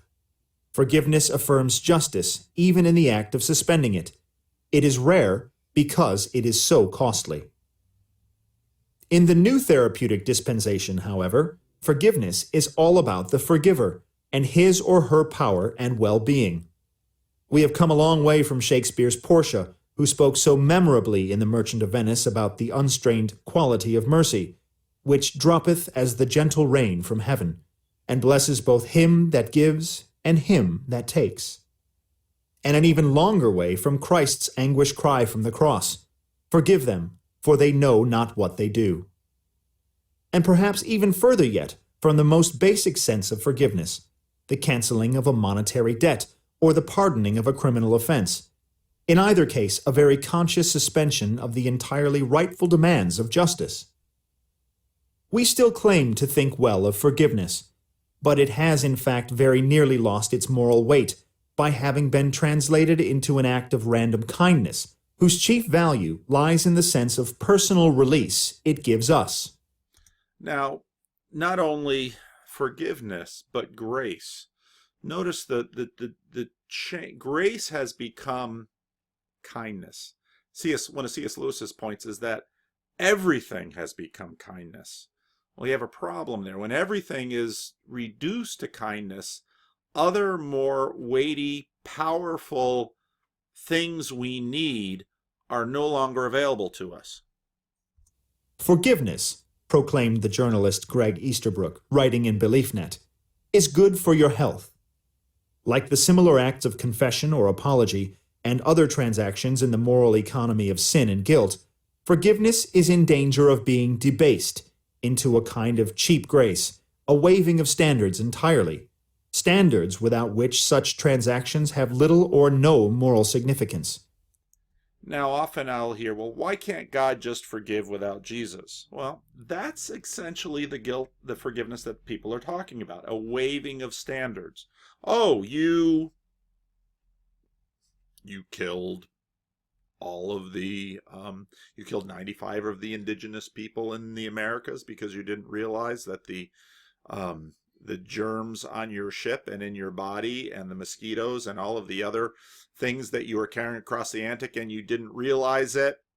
Oops. That's kind of what the contemporary idea of God's forgiveness is. But there's a consequence to that, which is exactly where he's going to go. Forgiveness only makes sense in the presence of a robust conception of justice. Without that, it is in real danger of being reduced to something passive and automatic and flimsy, a sanctimonious way of saying that nothing really matters very much at all.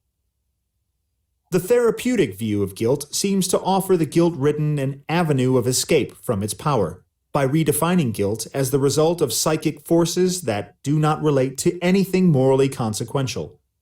But that has not turned out to be an entirely workable solution, since it is not so easy to banish guilt merely by denying its reality. And so this, again, you get into, say, the other conversations that we're having with atheist materialists.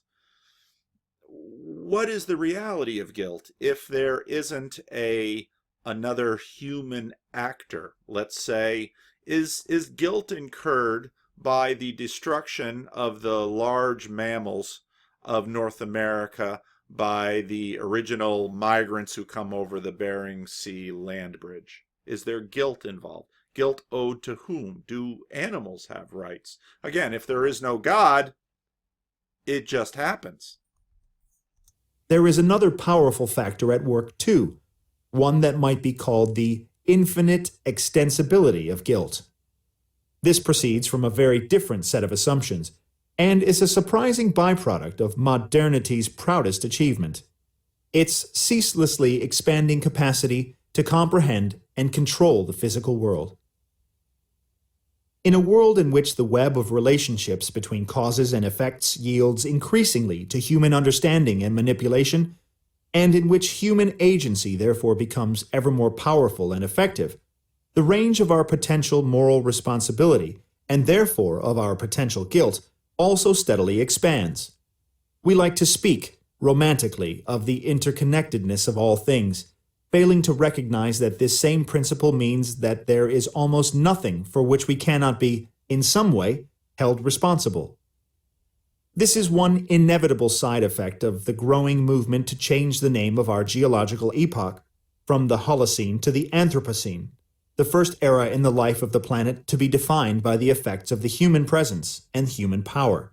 Effects such as nuclear fallout, plastic pollution, domesticated animals, and anthropogenic climate change.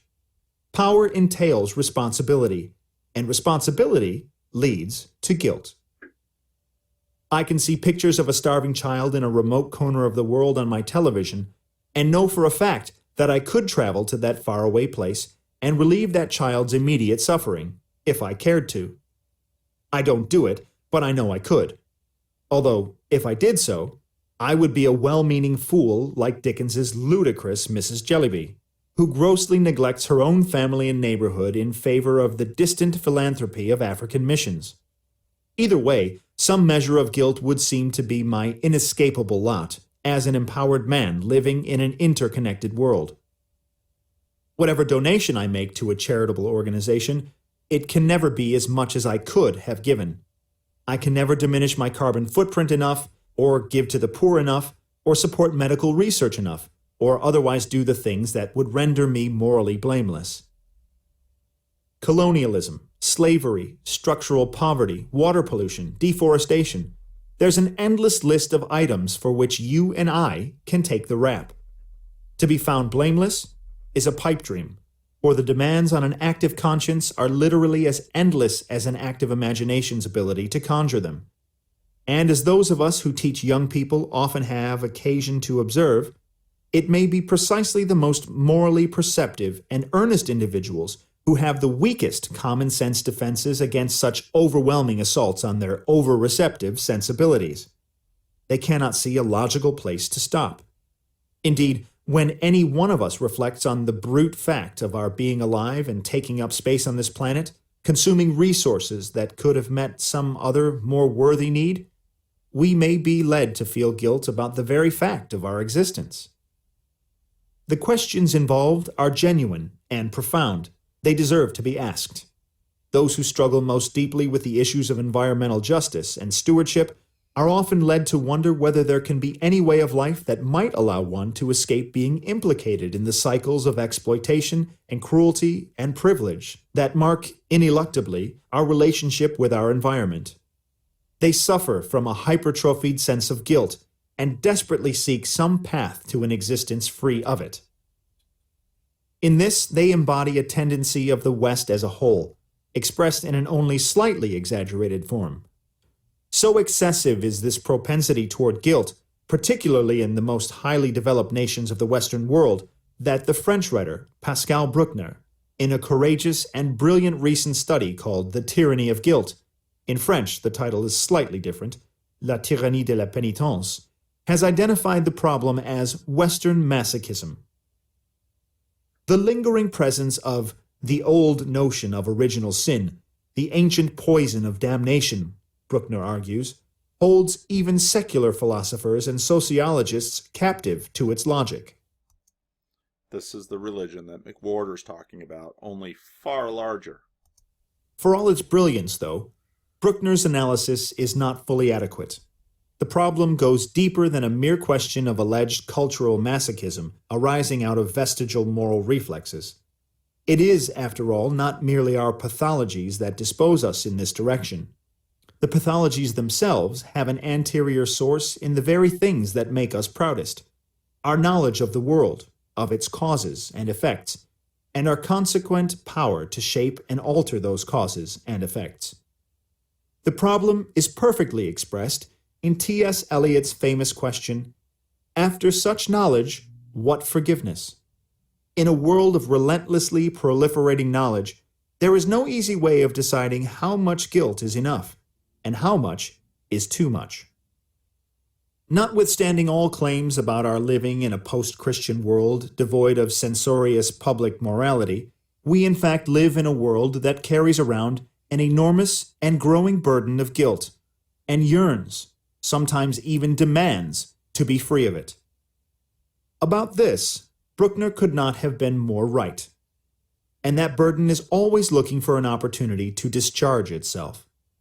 Indeed, it is impossible to exaggerate how many of the deeds of individual men and women can be traced back to the powerful and inextinguishable need of human beings to feel morally justified, to feel themselves to be right with the world. One would be right to expect that such a powerful need, nearly as powerful as the merely physical ones, would continue to find ways to manifest itself, even if it had to do so in odd and perverse ways. Which brings me to a very curious story, full of significance for these matters. It comes from a New York Times op-ed column by Daniel Mendelsohn, published on the 9th of March 2008, and aptly titled, "Stolen Suffering." Mendelsohn, a Bard College professor who had written a book about his family's experience of the Holocaust, told of hearing the story of an orphaned Jewish girl who trekked 2,000 miles from Belgium to Ukraine, surviving the Warsaw Ghetto, murdering a German officer, and taking refuge in forests where she was protected by kindly wolves. The story had been given wide circulation in a 1997 book, Misha, a memoir of the Holocaust years, and its veracity was generally accepted. But it was eventually discovered to be a complete fabrication, created by a Belgian Roman Catholic called Monique de Vel. Such a deception, Mendelsohn argued, is not an isolated event. It needs to be understood in the context of a growing number of phony memoirs, such as the notorious child survivor Holocaust memoir Fragments, or Love and Consequences, the putative autobiography of a young mixed-race woman raised by a black foster mother in gang-infested Los Angeles. These books were, as Mendelsohn said, a plagiarism of other people's trauma, written not, as their authors claimed, by members of oppressed classes, the Jews during World War II, the impoverished African Americans of Los Angeles today, but by members of relatively safe or privileged classes. Interestingly, too, he noted that the authors seemed to have an unusual degree of identification with their subjects. Indeed, a degree of identification approaching the pathological. Defending Misha, de Vel declared astonishingly that the story is mine, not actually reality, but my reality, my way of surviving. Don't you see this? You see this all around, don't you? Because one way of dealing with the overwhelming guilt of being white is to be not white. And the overwhelming guilt of having destroyed the Native Americans is to prioritize the 3% in me that is Native American. Or to, in my case, say, well, I'm a person of Dutch descent. No, I'm a Jew. I'm a victim. Because once I'm a victim, well, this now is a way to deal with my guilt. What these authors have appropriated is suffering, and the identification they pursue is an identification not with certifiable heroes, but with certifiable victims. It is a particular and peculiar kind of identity theft. How do we account for it? What motivates it? Why would comfortable and privileged people want to identify with victims? And why would their efforts appeal to a substantial reading public? Or, to pose the question even more generally, in a way that I think goes straight to the heart of our dilemma, How can one account for the rise of the extraordinary prestige of victims as a category in the contemporary world? I believe that the explanation can be traced back to the extraordinary weight of guilt in our time, the pervasive need to find innocence through moral absolution and somehow discharge one's moral burden, and the fact that the conventional means of finding that absolution, or even of keeping the range of one's responsibility for one's sins within some kind of reasonable boundaries, are no longer generally available. Making a claim to the status of certified victim, or identifying with victims, however, offers itself as a substitute means by which the moral burden of sin can be shifted and one's innocence affirmed. Recognition of this substitution may operate with particular strength in certain individuals, such as Develle and her fellow hoaxing memoirists. But the strangeness of the phenomenon suggests a larger shift of sensibility, which represents a change in the moral economy of sin. And almost none of it has occurred consciously. It is not something as simple as hypocrisy that we are seeing. Instead, it is a story of people working out their salvation in fear and trembling. So why all the allyship? Why all the victim appropriation that we're seeing? Why do we have a portion of a generation of people who are in a religious frenzy on the white side, as McWhorter said, to know my guilt, and then to therefore be an ally, and then to therefore jump out into the public frame and I am an ally of the victim, and therefore by standing up to the man, I myself am a victim, because if I am a victim, then I am not a perpetrator, and this is the means I can atone for my sin, and the more angry I get with this, the less I feel guilty. And this is why so often I look at the conversations going and I think, this is a white thing. Why is this a white thing? Immigrants come to the nation, they aren't playing this game, not like the white folks. Why are the white folks playing this game? I think McKay has a point. In the modern West, the moral economy of sin remains strongly tied to the Judeo-Christian tradition, and the fundamental truth about sin in the Judeo-Christian tradition is that sin must be paid for or its burden otherwise discharged. It can neither be dissolved by divine fiat, nor repressed, nor borne forever. In the Jewish moral world in which Christianity originated, and without which it would have been unthinkable, sin had always had to be paid for, generally by the sacrificial shedding of blood. Its effects could never be ignored or willed away, which is precisely why, in the Christian context, forgiveness of sin was specifically related to Jesus Christ's atoning sacrifice, his vicarious payment for all human sins, procured through his death on the cross and made available freely to all who embraced him in faith. Forgiveness has a stratospherically high standing in the Christian faith, but it is grounded in fundamental theological and metaphysical beliefs about the person and work of Christ, which in turn can be traced back to Jewish notions of sin and how one pays for it. It makes little sense without them.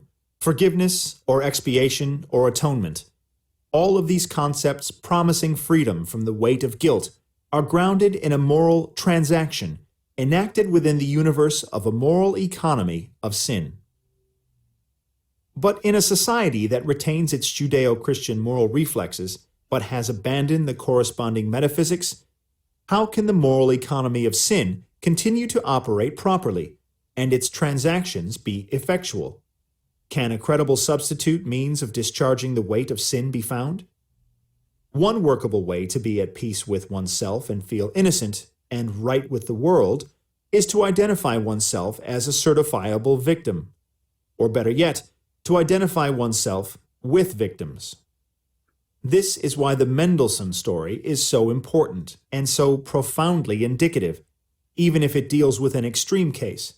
It points to the way in which identification with victims and the appropriation of victim status has become an irresistible moral attraction.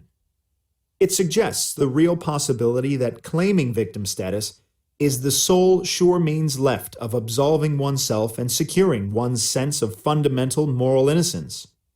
It explains the extraordinary moral prestige of victimhood in modern America and Western society in general. Why should that be so? The answer is simple. With moral responsibility comes inevitable moral guilt, for reasons already explained. So if one wishes to be accounted innocent, one must find a way to make the claim that one cannot be held morally responsible.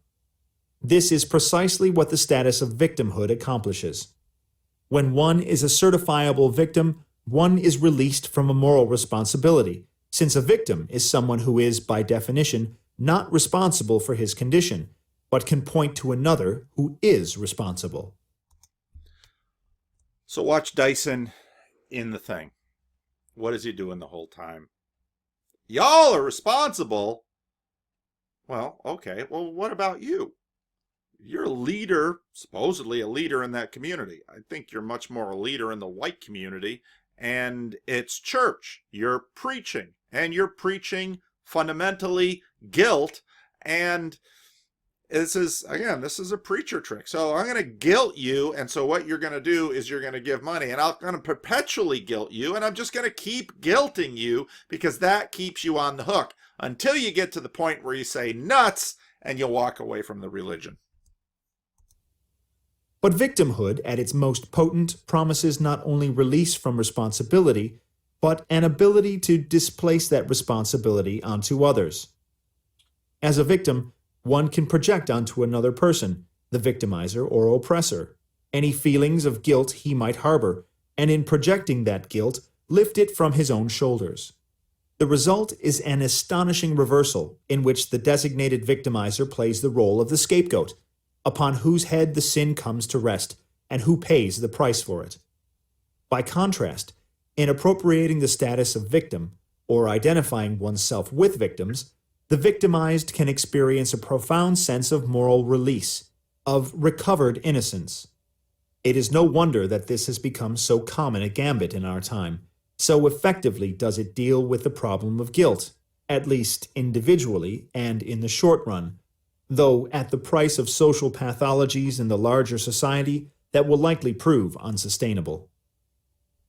All of this confusion and disruption to our most time-honored ways of handling the dispensing of guilt and absolution creates enormous problems, especially in our public life, as we assess questions of social justice and group inequalities, which are almost impossible to address without such morally charged categories coming into play.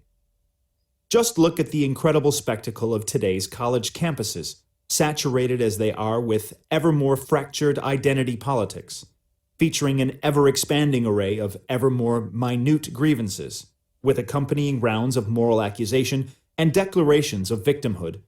These phenomena are not merely a fad, and they did not come out of nowhere. Similar categories also come into play powerfully when the issues in question are ones related to matters such as the historical guilt of nations and their culpability or innocence in the international sphere. Such questions are ubiquitous as never before. In the words of the political scientist Thomas U. Berger, "We live in an age of apology and recrimination." And he could not be more right. Guilt is everywhere around us, and its potential sources have only just begun to be plumbed as our understanding of the buried past widens and deepens. Gone is the amoral Hobbesian notion that war between nations is merely an expression of the state of nature. The assignment of responsibility for causing a war, the designation of war guilt, the assessment of punishments and reparations, the identification and prosecution of war crimes, the compensation of victims, and so on. All of these are thought to be an essential part of settling a war's effects justly, and are part and parcel of the moral economy of guilt as it now operates on the national and international levels. The heightened moral awareness we now bring to international affairs is something new in human history, stemming from the growing social and political pluralism of Western democracies, and the unprecedented influence of universalized norms of human rights and justice, supported and buttressed by a robust array of international institutions and non-governmental organizations, ranging from the International Criminal Court to Amnesty International. In addition, the larger narratives through which a nation organizes and relates its history, and through which it constitutes its collective memory, are increasingly subject to monitoring and careful scrutiny by its constituent ethnic, linguistic, cultural, and other subgroups, and are responsive to demands that those histories reflect the nation's past misdeeds and express contrition for them. Never has there been a keener and more widespread sense of particularized grievances at work throughout in the world, and never have such grievances been able to count on receiving such a thorough and generally sympathetic hearing from scholars and the general public. Indeed, it is not an exaggeration to say that one could not begin to understand the workings of world politics today without taking into account a whole range of morally charged questions of guilt and innocence. How can one fully understand the decision by Chancellor Angela Merkel to admit 1 million foreign migrants a year into Germany without first understanding how powerfully the burden of historical guilt weighs upon her and many other Germans?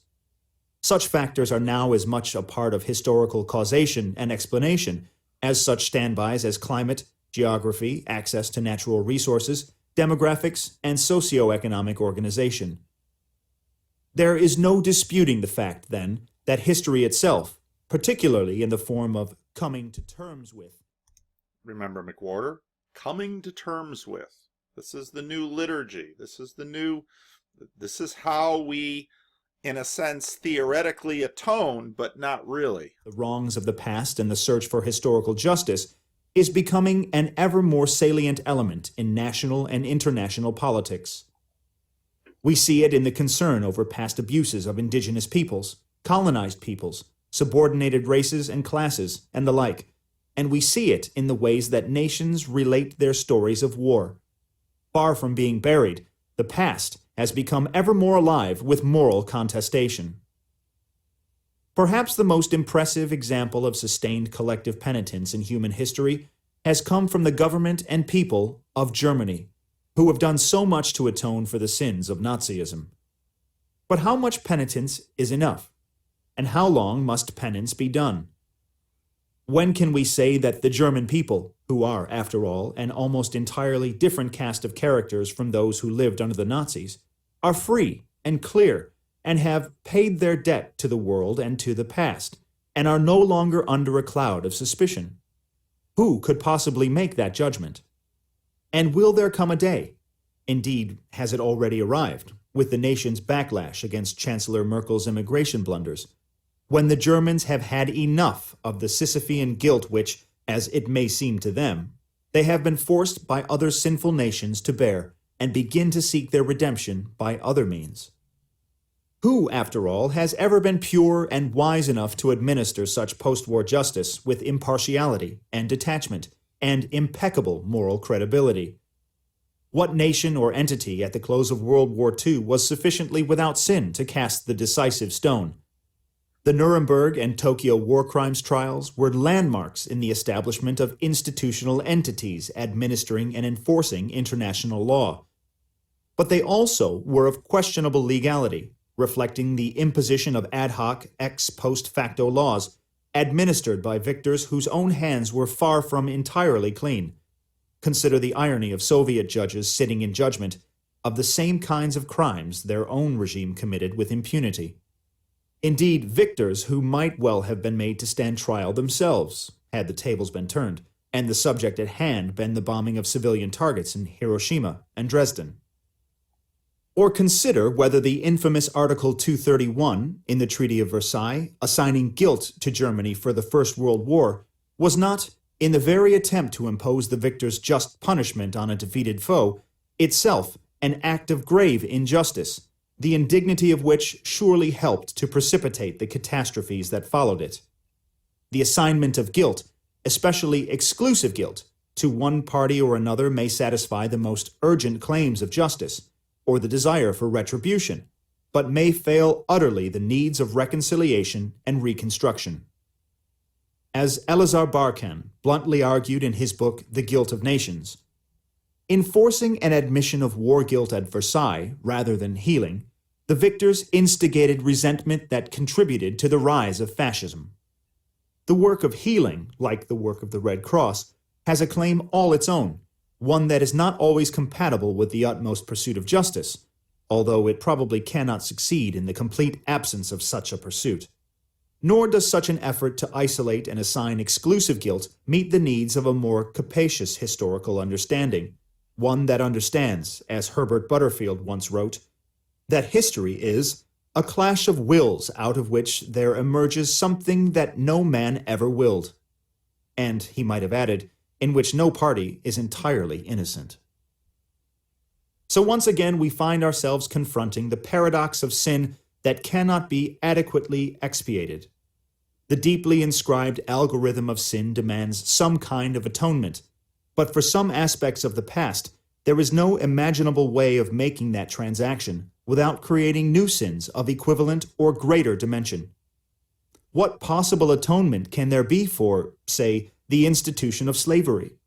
It is no wonder that the issue of reparations for slavery surfaces periodically, and probably always will, yet it is simply beyond the power of the present or the future to atone for the sins of the past in any effective way.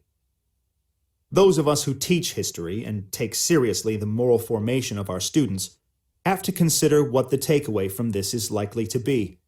Do we really want to rest easy with the idea that a proper moral education needs to involve a knowledge of our extensive individual and collective guilt?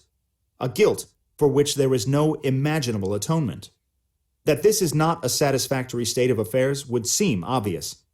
What to do about it, particularly in a strictly secular context, is another matter.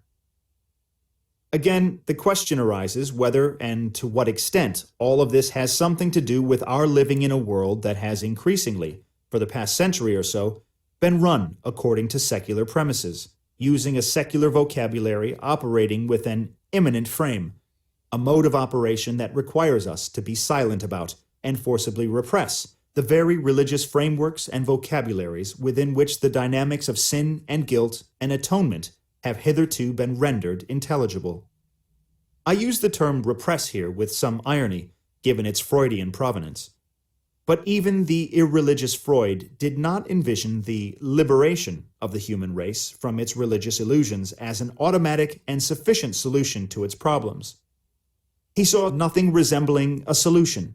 Indeed, it could well be the case, and paradoxically so, that just at the moment when we have become more keenly aware than ever of the wages of sin in the world, and more keenly anxious to address those sins, we find ourselves least able to describe them in those now forbidden terms, let alone find moral release from their weight.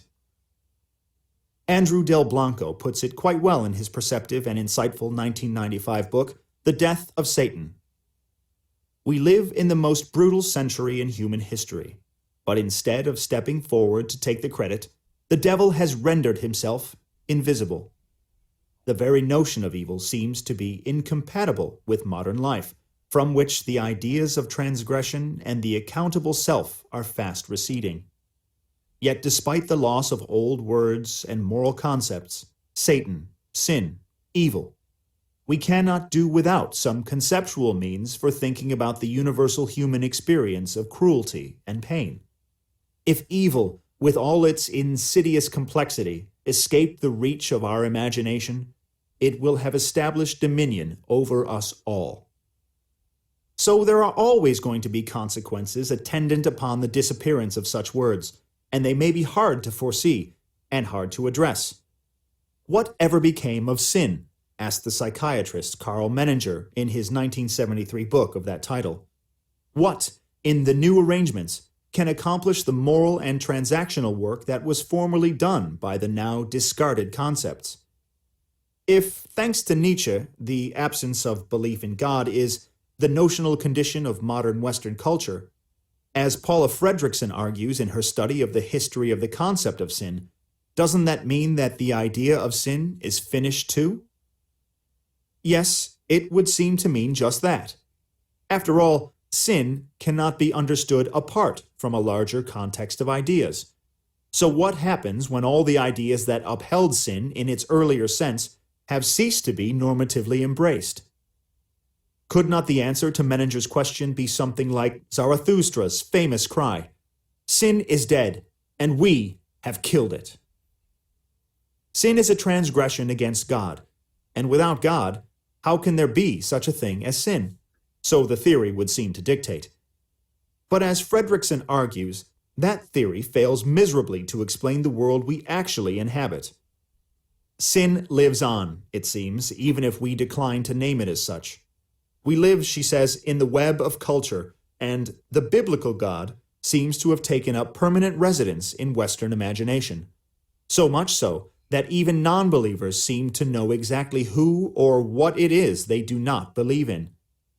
In fact, given the anger that so many non-believers evince toward this non-existent God, one might be tempted to speculate whether their unconscious cry is, "Lord, I do not believe. Please strengthen my belief in your non-existence." Such was Nietzsche's genius in communicating how difficult an achievement a clean and unconditional atheism is, a conundrum that he captured not by asserting that God does not exist, but that God is dead. For the existence of the dead constitutes, for us, a presence as well as an absence. It is not so easy to wish that enduring presence away, particularly when there is the lingering sense that the presence was once something living and breathing. What makes the situation dangerous for us, as Fredrickson observes, is not only the fact that we have lost the ability to make conscious use of the concept of sin, but that we have also lost any semblance of a coherent idea of redemption, the idea that has always been required to accompany the concept of sin in the past and tame its harsh and punitive potential. The presence of vast amounts of unacknowledged sin in a culture full to the brim with its own hubristic sense of world-conquering power and agency, but lacking any effectual means of achieving redemption for all the unacknowledged sin that accompanies such power.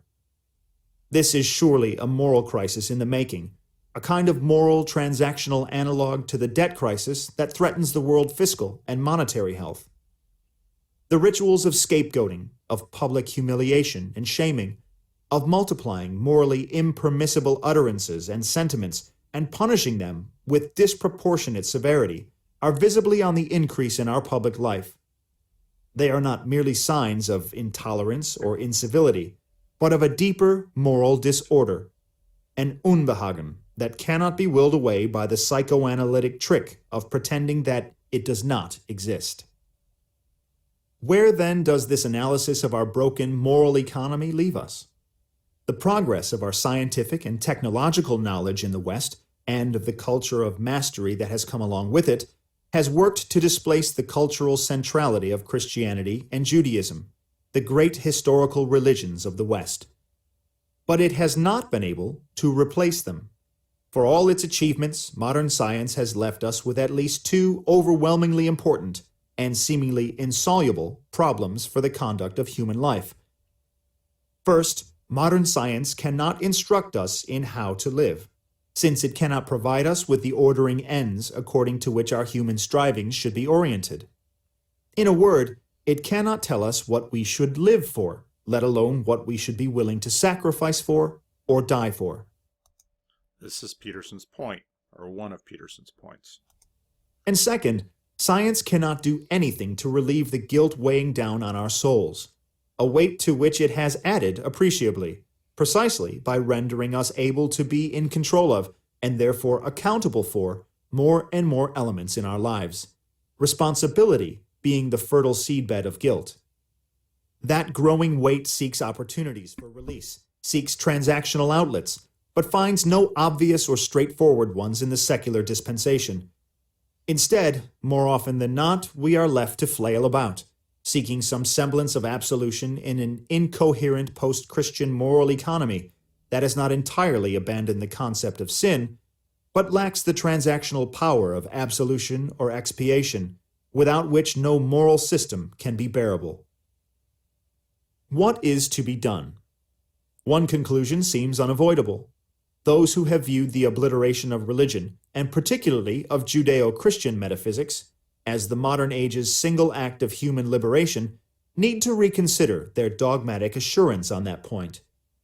Indeed, the persistent problem of guilt may open up an entirely different basis for reconsidering the enduring claims of religion. Perhaps human progress cannot be sustained without religion, or something like it, and specifically without something very like the moral economy of sin and absolution that has hitherto been secured by the religious traditions of the West. Such an argument would have little to do with the conventional theological apologetics. Instead, it would draw from empirical realities regarding the social and psychological makeup of advanced Western societies. And it would fully face the fact that, without the support of religious beliefs and institutions, one may have no choice but to accept the dismal prospect envisioned by Freud, in which the advance of human civilization brings not happiness, but a mounting tide of unassuaged guilt, ever in search of novel and ineffective, and ultimately bizarre, ways to discharge itself. Such an advance would steadily diminish the human prospect and render it less and less sustainable. It would smother the energies of innovation that have made the West what it is, and fatally undermine the spirited confidence needed to uphold the very possibility of progress itself. It must therefore be countered. But to be countered, it must first be understood. There, that's the whole thing. And I think I read that after it came out. David Brooks had made a point about it in one of his columns, and then I dug down and found it and passed it around. It gets very much to the, well, here it is. So we have guilt, and the larger our power, the more guilt we experience. Well, what do we do with our guilt? We no longer have a God that we can say Christ died to bear our guilt and shame and take our guilt from us. Okay, without that Christ, what do we do? Well, what he argues is that, in fact, we do what we see happen in this debate where, well, now we align with the victims. Now we find our righteousness by, well, if I by my white maleness have an insufficient capacity, I've got way more guilt than victimhood, well, I can ally, and especially in the course of fighting the other, I can raise my victimhood status. And as I mentioned last time, progressive liberationism is a negative. It relies on there being a perpetrator, because as long as there's a perpetrator, then I can be the ally, then I can derive my self-righteousness by standing with the victims and being on the right side of history. Now, look at our movies and watch our dialogue and watch this played out currently. And it is in fact the new gospel of self-salvation by becoming a victim. And I think it makes perfect sense, and I think Maclay hits it well. So, yeah, some of you said, oh, you like the long format for 2 hours. Here's another 2-hour one for you. Can't promise they'll all be this, but I hope this was helpful. Well, just to sum up, I think, so what role does Dyson play in this? Well, he's a preacher, but he's a preacher of a new gospel. It's progressive liberationism, and underneath this is this guilt. The more powerful we are, the more responsible we are, the more guilty we are for everything. Well, what can I do with this guilt? There's no longer a savior that can die for the world. So what I will do is become the accuser, which is, of course, if you know any Christian theology, Satan. I will become the accuser. I will be the victim, and I will place this on you, and I will keep you in the perpetrator status. Now, again, I think in this way, Fry is right. You just keep hitting people with this. What are they going to do? Well, they're going to do what we see happening. And so Fry says, you're building Brexit. You're building Trump. And the victims say, don't blame us. We're the victims. And you have Michelle Goldberg's breathless comments about how horrible it is to be in the United States today because Donald Trump is president. I don't buy it. I don't think she buys it because she stays. So there's our drama. Let me know what you think.